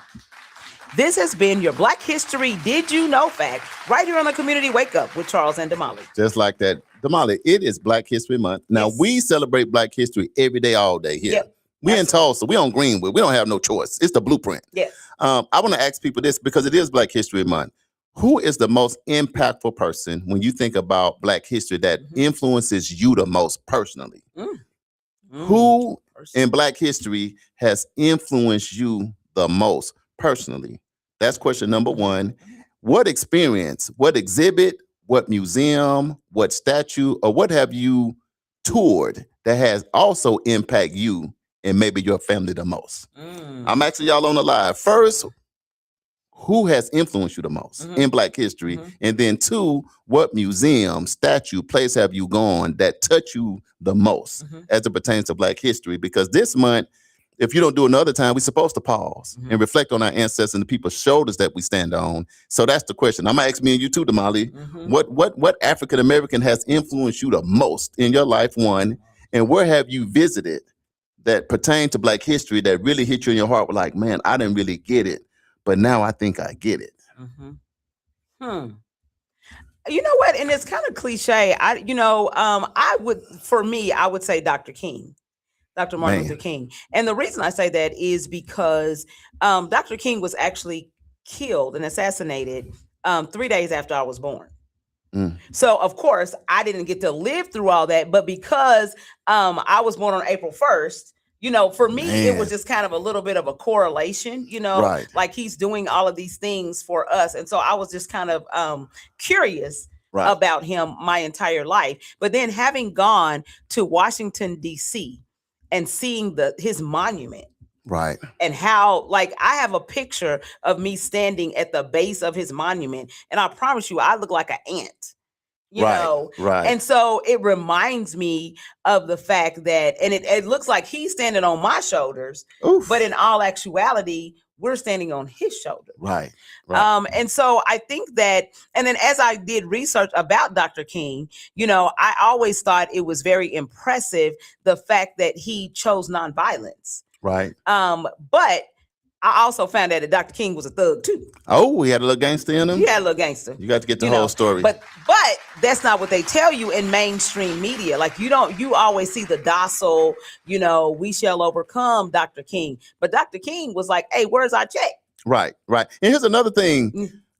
Dr. Martin Luther King has been so relevant. I think people think they was living when he was living. Absolutely. I don't think I realized till I was about 25 that I'd never seen Dr. Martin Luther King Jr. for real. Yeah, because it's been so relevant in our lives, all of our lives with the parades and all of that stuff that I didn't even realize. I was like, man, I was born in 72. He had been gone before I was born. So that's your person that has influenced you the most. So what museum or did you use the statue? That's also your experience? Yeah, the statue.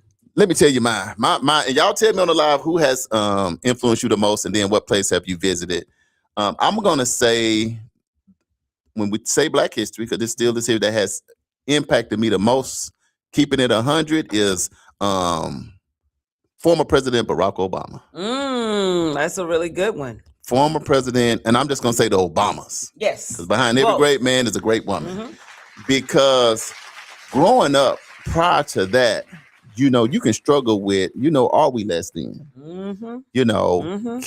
Are we smart enough? Are we good enough? Right. Is there a ceiling always over our head? And man, I can always go back to when he won the presidency. Man. And the tears in his eyes, Ooh, I was jumping the tears in the community. it just like it's like a weight was lifted over the entire Black community that we finally done made. What Martin? So he's on Martin and Malcolm's. He's on all of their shoulders, but he looked good. He's sharp. He got his girls with him. He got his wife. He's articulate. Yeah. So Barack Obama, I must admit, is like the most influential for me. Now he's still living, but that's still like history because we're going back to 2008 as being our first president.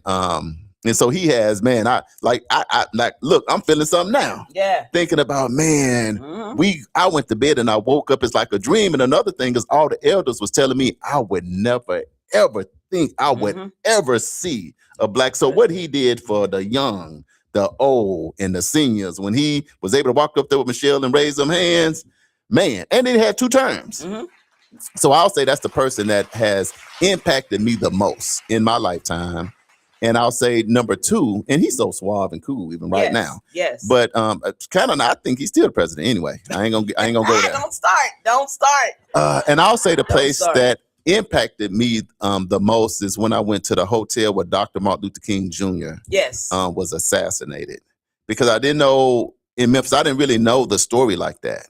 That really helped me to understand the impact that Dr. Martin Luther King Jr. had, because I don't know if you've been there. A lot of people have to the hotel, you know, what happened. And so I've been there too. Yeah. A couple of times. Yeah. But the fact that they got the room still set up, the cigarette tray, the ashtray, the books, the food, the bed, it's still the same way. Let me tell you something. If you haven't been there, when you walked in there, I don't know, it's like you start glitching a little bit. Like, are they still here? Right. I mean, it's that thick when you go. You do the museum and all of that, but I'm telling you, when you go, I see now why after you go out of the room, you have to leave.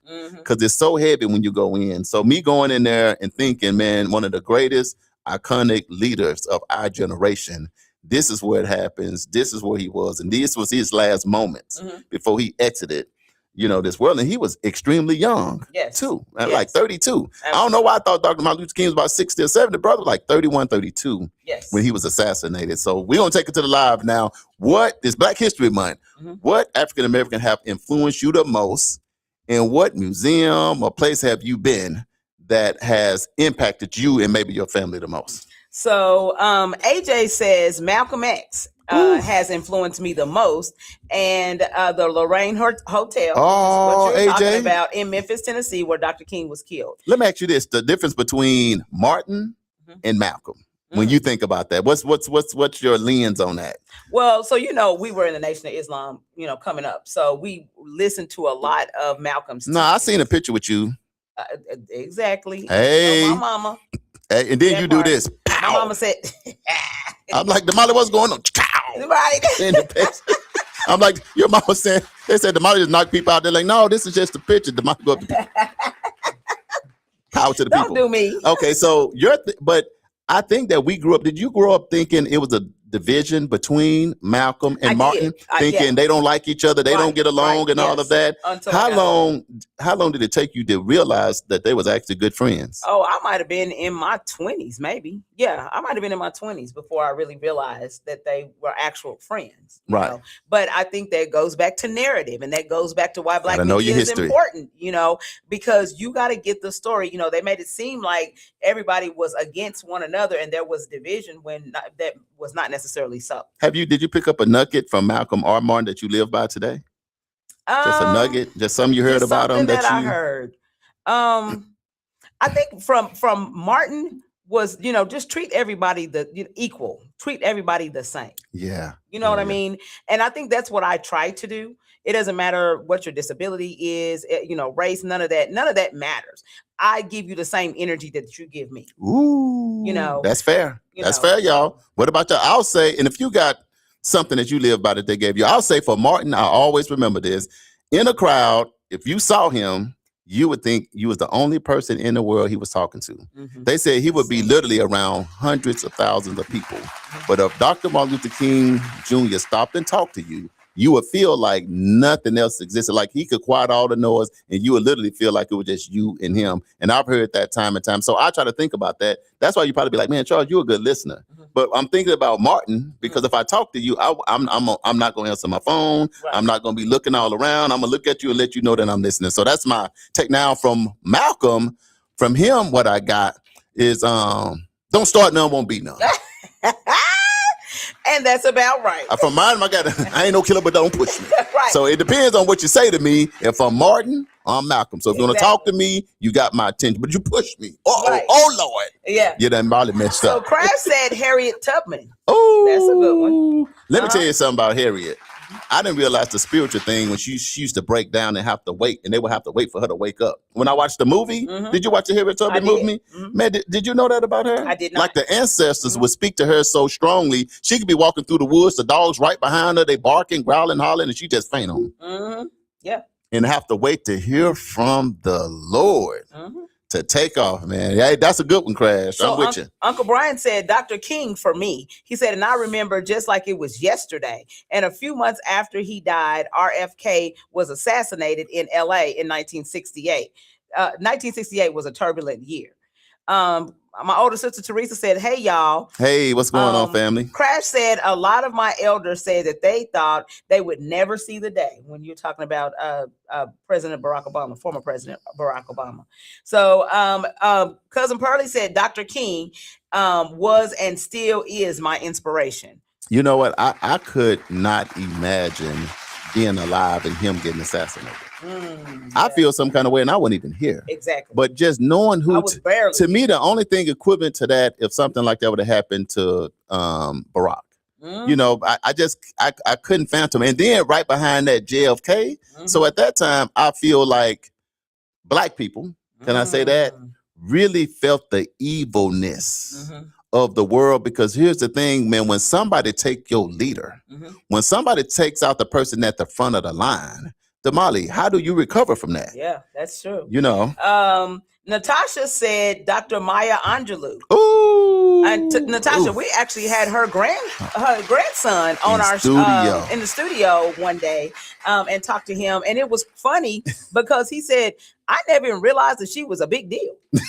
Right. He said she came to my school to read a book, you know, and she read books all the time, you know, as he was coming up as a kid. And he said everybody was running up to her. And he was like, why is everybody running up to my grandma? He's like, look, they gonna call into this the kind of stuff we get when you're on the community wake up. They just gonna call in this guy, a friend that we know. He wrote, he called, said, Charles, man, I got Dr. Maya Angelou's grandson with me. He want to come on the radio show. Can he get in here? Yeah, if you don't get in here, and he come sit down, he the most humble, down to earth kid, super extremely sharp. He talked about them living in LA, out in a big mansion, the people coming in, and he said that he would be at school and it would be Parents' Day. She was a really good caretaker and caregiver to her grandkids, so she would go and he didn't know what was going on. He said she would come out there to the school and lights, camera, action, people be running everywhere. He'd be like, Grandma, what these people doing? And she'd act like, baby, don't worry about that. They just excited today. So she was always just humble and down to earth and regular. So it was good to be able to get that lens from him, because that's the lineage. So right now he and his sister are getting ready to bring out some things that nobody know about Dr. Maya Angelou, her life and things and her legacy. So you're probably going to be seeing some documentaries and movies coming out based on some people that really know her, telling her story, and maybe not the other ones you've been getting. We're going to take a quick break. Okay. And then we're going to come back and we're going to start winding down because it is currently 32 after the hour. And so we want to make sure that we are out on time. So we're going to take a quick break. Community Wake Up. Theater North Tulsa presents Nat Turner in Jerusalem at the Tulsa Performing Arts Center. Powerful two-person drama imagining the final night of Nat Turner as he confronts Thomas R. Gray, the man who recorded his words and helped shape his legacy. Written by Nathan Allen Davis and directed by Keith Daniels. It's the hit stage play Nat Turner in Jerusalem. Explore faith, resistance, and the cost of telling the truth. Don't miss Nat Turner in Jerusalem, playing at the Tulsa Performing Arts Center, Liddy Dungeons Theater, February 21st and 22nd, 8 o'clock and 3 p.m. And February 28th and March 1st, 8 o'clock and 3 p.m. Get your tickets now for Nat Turner in Jerusalem at TulsaPAC.com or call 918-596-7111. Nat Turner in Jerusalem by Nathan Allen is presented by arrangement on behalf of Samuel French Incorporated. The 36th Street North Event Center is proud to kick off another great season of social gatherings with family and friends. And no matter what the size of your next event, the 36th Street North Event Center has you covered.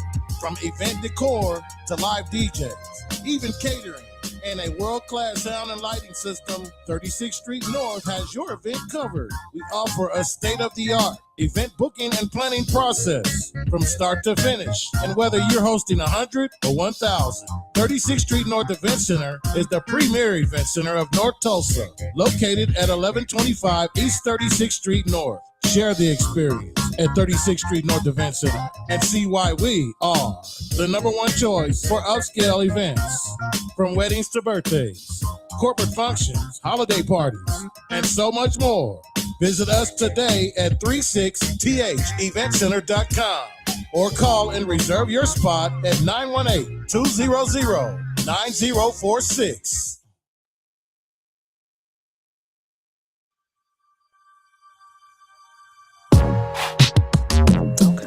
Wake up, wake up, wake up. It's the community Wake Up with Charles and Damali. And we are back. We live on NYCU.FM. We live on KBOB 89.9 FM, where we are allowed to tell our story our way. Shout out to the Juice Radio. That's the youth. They really kicked it off, y'all. Oh, yeah. If you didn't know, now you know. But if you got that young person that want to get in the media space, let them know they can check out KBOB. They can travel to Memphis, Atlanta, DC, and might even get a chance to go across that water over there in Uganda. We also live on YouTube, the official World One Development news you can use, but you got the best seat in the house on the front row right here with me and Damali on Greenwood, Tulsa, Oklahoma, on Black Wall Street. It's Friday, it's the weekend, it's Yes. the HBCU, it's the Divine Nine, and it's us. So, you know, we've been turned up all morning. All morning long. Straight turned up, right? Been turned up. But I want to tell you guys a little bit of something when we're talking about resetting Right. and reflecting and woo-sighing. If you guys like snow, you know the Winter Olympics are happening, right? Yeah. And this is the final last few days of the Winter Olympics. Now, let me tell y'all something. The United States, we in second place. Right now, second ain't bad. Second is not too bad. We got 27 medals. We got 9 gold, 12 silver, and 6 bronze. Guess who beating us? Who? Norway. Ooh. Norway has 16 gold medals. 16. It's cold in Norway, though. It is cold in Norway. Yeah, you know, we so maybe we ain't doing too well. Yeah. They have 8 silver and 10 bronze. So if you guys are interested in watching any of the games, you only have until Sunday because they're doing closing ceremonies on Sunday. So, you know, you don't want to miss out. And, you know, I'm going to tell you what I watched. What's that? For the Winter Olympics. I'm not even sure what it's even called. But when they get them things to go real fast and then hit that slope, the skiing? The skiing, and they be sliding in the air. I'm like, oh, they doing like this right here then. Go ahead, the ski jumping. Ski jumping. Man, you know, I guess they're doing something that I'm very scared to do. Because they hit that ramp. And then go up in the air. And going, and then they hit and do something, then they hit another one. Yeah. And I'd be like, can you imagine how many times they done fail and bust that head? Exactly. Because I know you had to take a lot of falls. Man, you had to take a lot of L's. You had to take a whole lot of L's. So shout out to all of our Olympians. That's part of the Olympics right now. The curling. Huh? You know, the curling. Yeah. Push the little thing. I like that. Yeah. So y'all make sure that y'all paying attention and y'all watching. Maybe they need some support, you know, in the spirit, so we can get some momentum. And people don't even know when Olympics come in 2028. If you didn't know, we'll bring it to you next week that in 2028 it's going to kick off in Oklahoma City. Oklahoma City is going to be part of the 2028 Olympics. And if you didn't know, now you know. I get them details to you because now I know y'all saying it's coming to LA. I know that. We know what I'm saying is going to kick off though in Oklahoma City, right here in Oklahoma. Then they're going to take it out there to the big city out there in LA. We'll give y'all those details next week. Damali, what we're going to do next? Okay, so let's just do this. Go to the live. Let's go to the live because we can't forget the live. Let's go to the live. You see the hearts going up.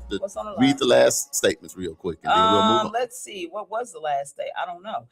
So AJ says Malcolm X is my protected and aggressive side that would that would deal with you by any means necessary. said, my loving, forgiving side and peaceful side is my Dr. King side. Right. So he right. got a split personality up Right. in here. Yeah. So Vera Downing Rogers says Barack Obama, AA History, which is AA, African American History Museum in Washington, D.C. Have you been there? I have not been there. I've been past there. I couldn't get in when I went twice when I went to D.C. So it was just so much going on and so many people. It was new though. So because it was new, everybody was trying to get in and I couldn't get tickets. So. Have you ever been to any of the other museums by African American that's really touched you? One that we could tell our listeners it's a must visit? I think every museum that I've ever been to that's or the historical sites that I've been to. Right. Like Dr. King's home, in Atlanta, his museum there. Just all of the different places that I've been. I can't think of Malcolm X's home. When we went to Omaha. Yeah. So every place that I've been to with historical context, because I actually like history. Yeah, Malcolm X, it was deep when we went to Omaha, because I didn't even know he was from Omaha. I didn't either. Like, man, you from Omaha and did all this? I think I knew that, but then I think I forgot. But yeah. I didn't know and just didn't know, but I did go. I didn't know and I just didn't know. And shout out to the crew down in Omaha. They was able to get $20 million raised to renovate the area where Malcolm X grew up. So instead of him losing the home and losing that history, they found a way to retain it. I'll say one of my extremely impressive spots that I got a chance to visit is when I went to Louisville, Kentucky. Muhammad Ali. Is one of the greatest African American people in history. I didn't know.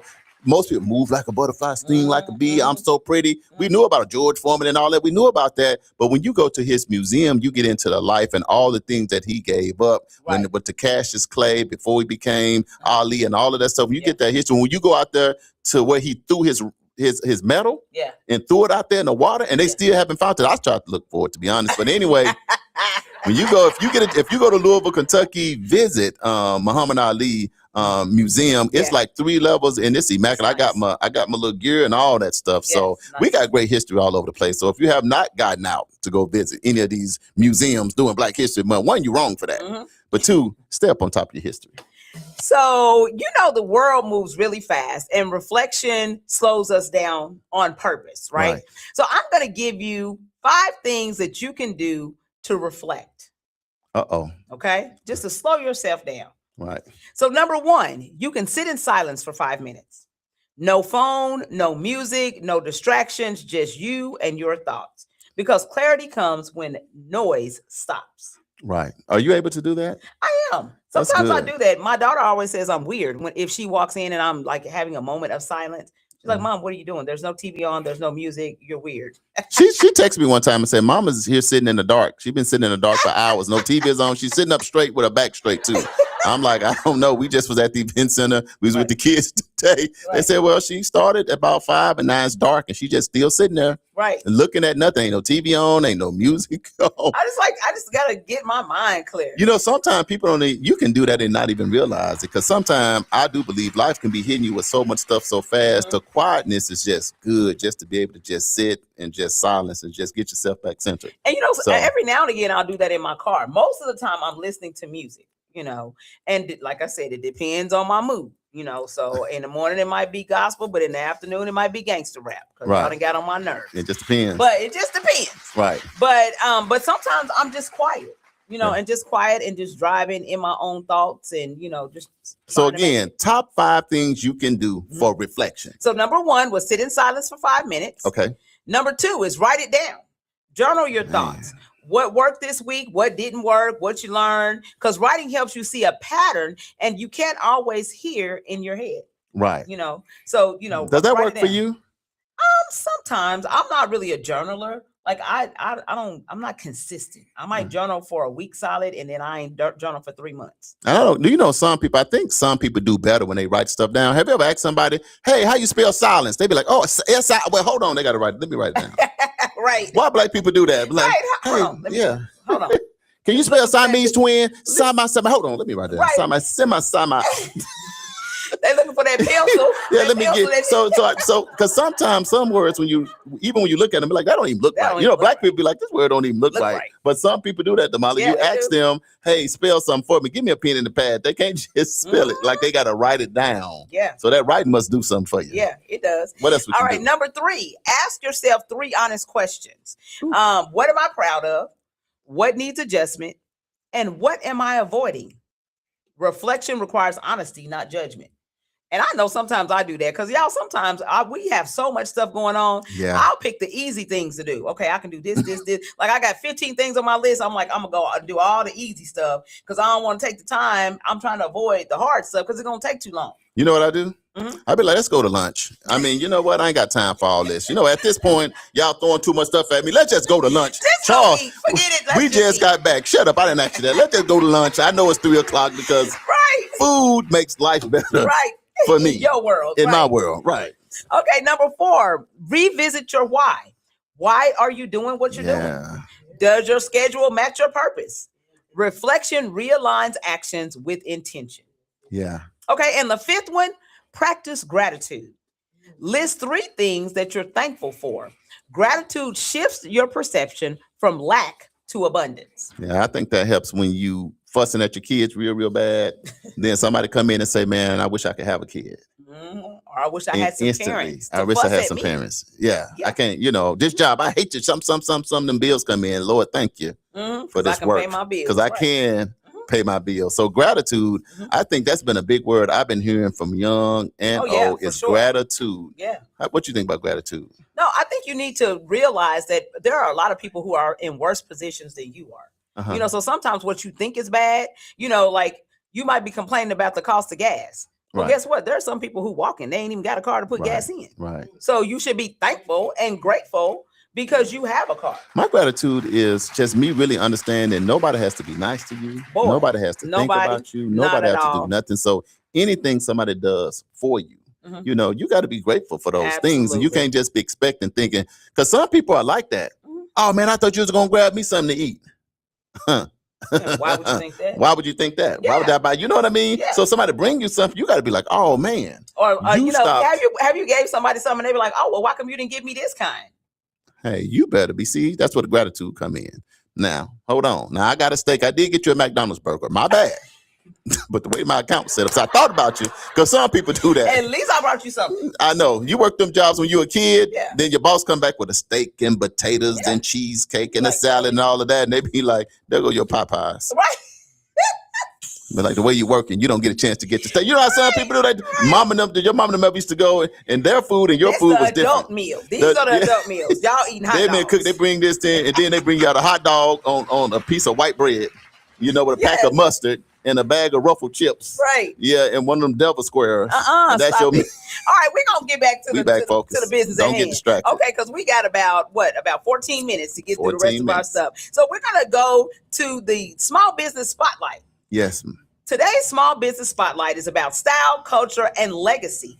We're highlighting fashionable gear right here in the heart of Tulsa on Black Wall Street.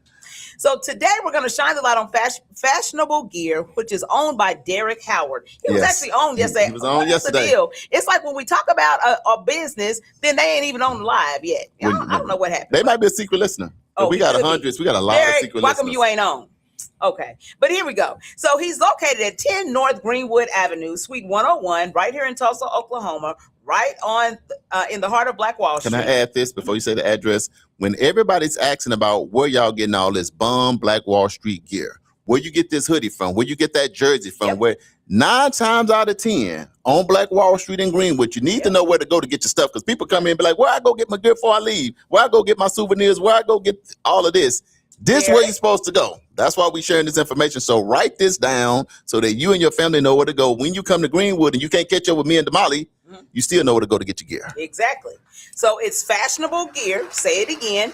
Located at 10 North Greenwood Avenue, Suite 101, right in the historic Greenwood district. Fashionable gear represents more than clothing. It represents culture, confidence, and community pride.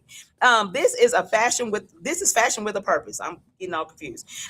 From unique apparel to statement pieces, fashionable gear blends style with identity, celebrity identity and individuality while honoring Tulsa's powerful legacy. Black-owned businesses in historic districts like Greenwood continue the spirit of entrepreneurship and economic empowerment that built this community generations ago. When you shop local, you shop small business ownership. You support us. You keep dollars circulating in the community. You strengthen the neighborhood's economic growth, and you invest in legacy. Owner Derek Howard is building more than a brand. He's contributing to the ongoing story of Black excellence and ownership right here in Tulsa. For more information, you can visit fashionablegear.net. Because you can order it and he's going to ship it to you. Exactly. Or you can go to the store on Greenwood yourself to experience that whole vibe. Right, Greenwood right. is absolutely a vibe. So today's Small Business Spotlight is on Fashionable Gear, where culture meets confidence, right here in Tulsa, Oklahoma. I love it. I'm going to the live just because there's been so many people on this Friday, and I'm going to miss y'all tomorrow. I'm going to get to sleep in, and I'm excited about that, to be honest. But anyway, I'm going to go to the live because I don't want people to think, man, there's so many secret listeners. Shout out to the secret listeners. The ones in the government at the White House, the ones here in the city, there at the Capitol. We appreciate y'all tuning in because they always say something. Yeah. But on the live, Dr. Tamika What's up, Rogers, sis? we thank you for hanging with us today. Mr. A.J. Johnson, he been rocking all week. We What's shout out up, the big AJ? time people because some people rock with us all week and we do not take it for granted. Right. My brother, Donnie, he's been on all Yes. week. Cousin, Yes. Richie Anderson, Yes. been on all week. Your mom, Yes, my Mama. mom, been on all week. Uncle Brian took 48 hours off. We about to put out an APB on Uncle Brian. But Uncle Brian doing better. But he's back. and Back live. like he never left. Mr. A.J. Johnson, Yes. Mr. Energizer, Yes. in the J-Bone Lounge. Remember, from 11 to 3, for you night shift workers, he be jamming on the one in Bigfoot country, Yep. is what he called it. So him, shout out to him and Queen Linda. Appreciate them. Crash, a.k.a. Yes. Hey, Jemanuel Cole Boynes. Thanks for just hanging with His us, whole man. government name. His whole is on the live. I just said what I saw. And I said what I said. Miss Pearlie Newton, Yes. my cousin, now your cousin, Yes. Now my cousin. down in Arkansas. Thank you for rocking with us all week. We don't take it for granted. Princess Osborne, my frat, your frat. Yes. He rocked all week. Shout out Yes. to you. We appreciate you so much for staying in with us. And we got, and your mom, my mom, of course, she in the building. And Angela, Michelle. Yeah, Thank that's you for rocking Sora. with us. Sora, what's going on, Sora?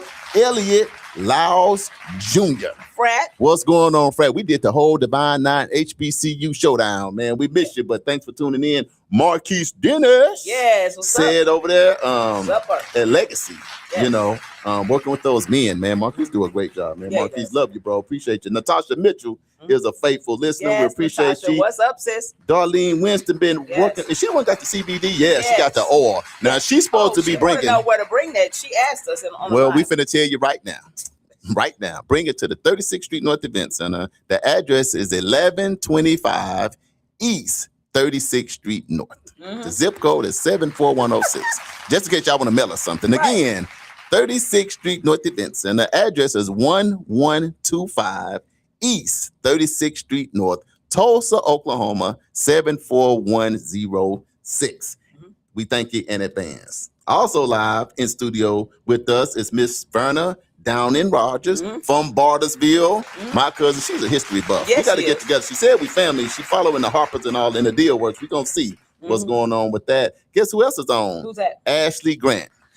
Hey, Ashley, we talked about Nation, you. Tribal Council for District 5. She said, good morning, Charles and Damali. Great seeing you yesterday. Yes. You can't fake. Showing up. And we showed up for Cherokee yesterday. They showed up for our community, opened a building that was $2 million. Guess who else came in? Who's that? Anna Marie Baker. All the way from landed in the B-town. building. Soon as her feet hit, we went straight to the Cherokee thing and turned up. We sure took did. pictures. I got Happy receipts time. to prove it. Just look at the Facebook Live. But Ashley, thank you so much, Councilwoman, for just doing a great job in our Yes, community she's doing a because she great is showing up. She understands you can't fake showing up. Yes. So we love you. We appreciate you. And she's supporting our EdUrect camp. You see what I'm saying? That's how we supposed to do it. Yes. Also, Stacy Nichols Reese. Okay, Our Stacey soror is in Soror. the building. Thank you for tuning in. Y'all see how I went back to make sure I'm giving y'all Dr. Mario, the Hitman choice. Not the hitman. From Fort Worth, Texas. Not Fort the Worth is in the Hitman Mario I'm talking about the choice. hitman. He's not going to do that. See, he worked with the youth. He is a doctor, so he's not just He we really just is a saying. doctor. But shout out to my boy. Even though he had that little detour out there talking to them girls out there and didn't go to class, he a doctor. The song Never Could Have Made It was created for Mario because he never would have made it. But the Lord touched him at Langston on the sidewalk talking to them girls. He met Brooklyn Choice, my sister. Yes. They got married, and it's been harmony ever since. So Right. it's not how you start. It's how you finish. It's how you finish, Mario. Love you, man. Thank you for tuning in. We also got live on the CC Damali. I went back. Sandra Knowles. Thank you for tuning in thank you for and tuning rocking in. with us. Yeah. It means a lot. Okay, now we Teresa, gotta get back. We gotta get back? 7 minutes. Teresa That's Elliott, 7 minutes. because Steven said she had pretty skin yesterday. Because she came up here and got a shirt. You got That was hilarious. That's how they got you distracted He again. said, "Oh man, you do have pretty skin." We were talked about yesterday is how the photography world was set up. It was based on this one white lady with certain skin. Yes. So every picture that was taken back in the day was based on just her features. So that's why if you was dark skinned, they took your picture, we just seen your teeth. It wasn't your fault. You wasn't really that dark. It was just that the way they set the camera up.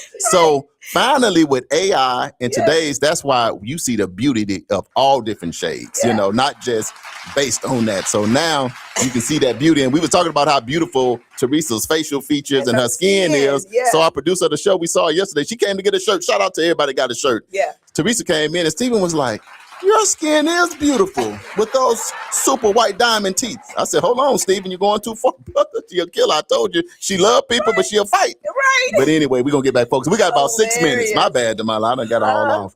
I just got to shout out to people, man, because I just don't take granted for them being on. So if That I is miss funny. you for whatever reason, charge it to my head, not my heart. We love you. Okay, so I'm gonna give you the top 5 things that you need to do to reset. Come on. Do Okay. this weekend. Do this weekend because we don't want you to feel overwhelmed or stretched thin or just have mental clutter. Absolutely. We don't want that to happen. So number one thing, the one thing that you like to do is pause and breathe. That's it. Pause and breathe.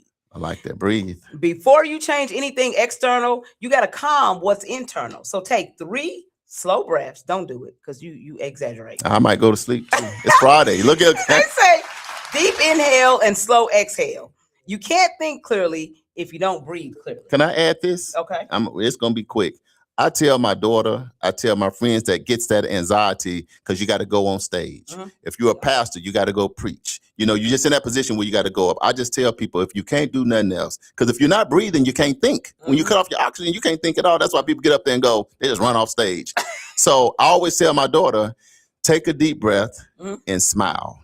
Because what the smile means is you're going to be okay. You don't know what you're going to say next, but if you can take a deep breath and smile, everybody feels like it's about to be all right. Yeah. So if you're a kid in college, or you're the pastor this weekend, you got to preach. If nothing else, take a deep breath and you smile and go on out there and knock them out. You got this. Okay, number 2 says clear one small space. So reset doesn't require a full life overhaul. Just start small. Clean your desk, organize your bag, delete old emails.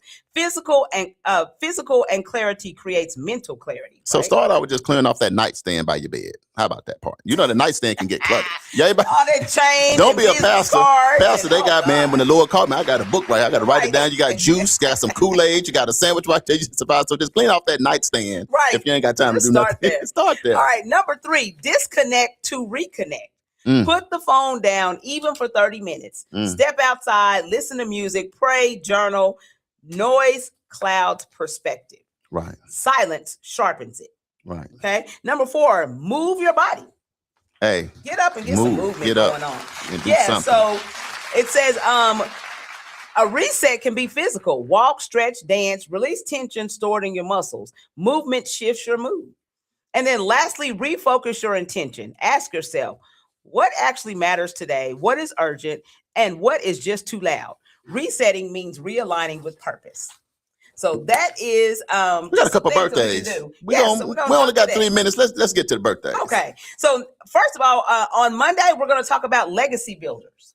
Legacy builders. That's what we're going to talk You about. better be ready to build. Now, again, we got something special happening tomorrow. We got a workshop, but you got to reach out to Damali or myself or leave a message. We can get you signed up and registered because you want to be in the building. Yes. All right. So birthdays, February the 20th was actually my soror and president of the Zetas, Minister Angela Hall. It was Happy her birthday, Soror. Yes. That's what's up. February 22nd, which that's going to be on Sunday. Derek Howard has a Derek birthday. Howard, happy birthday, family. But guess what? What? My granddaughter, Carmelicious, is going to be 9. Where the licious come from? No, I'm just playing. I just added that. But that's the thing Karma. about Nana. Now, I'm just gonna say Korma, the cool Korma. She done call you licious. Now all your friends will be calling you licious all next week. Right.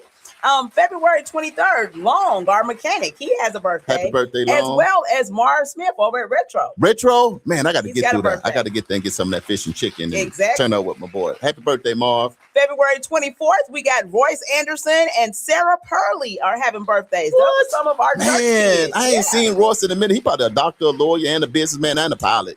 Man, Right, he is all at so the same smart, time. and he can get in the band and do his thing. Yes. Anything. Happy birthday, Royce. February 25th, Willie Wright and Kenyon Johnson. Both of them? Both Some of them. heavyweights. Happy birthday, Yak Nation.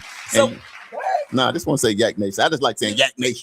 That's Kenyon. Kenyon, we got to get you on the show one day. And Willie Wright doing big things. He's now down there.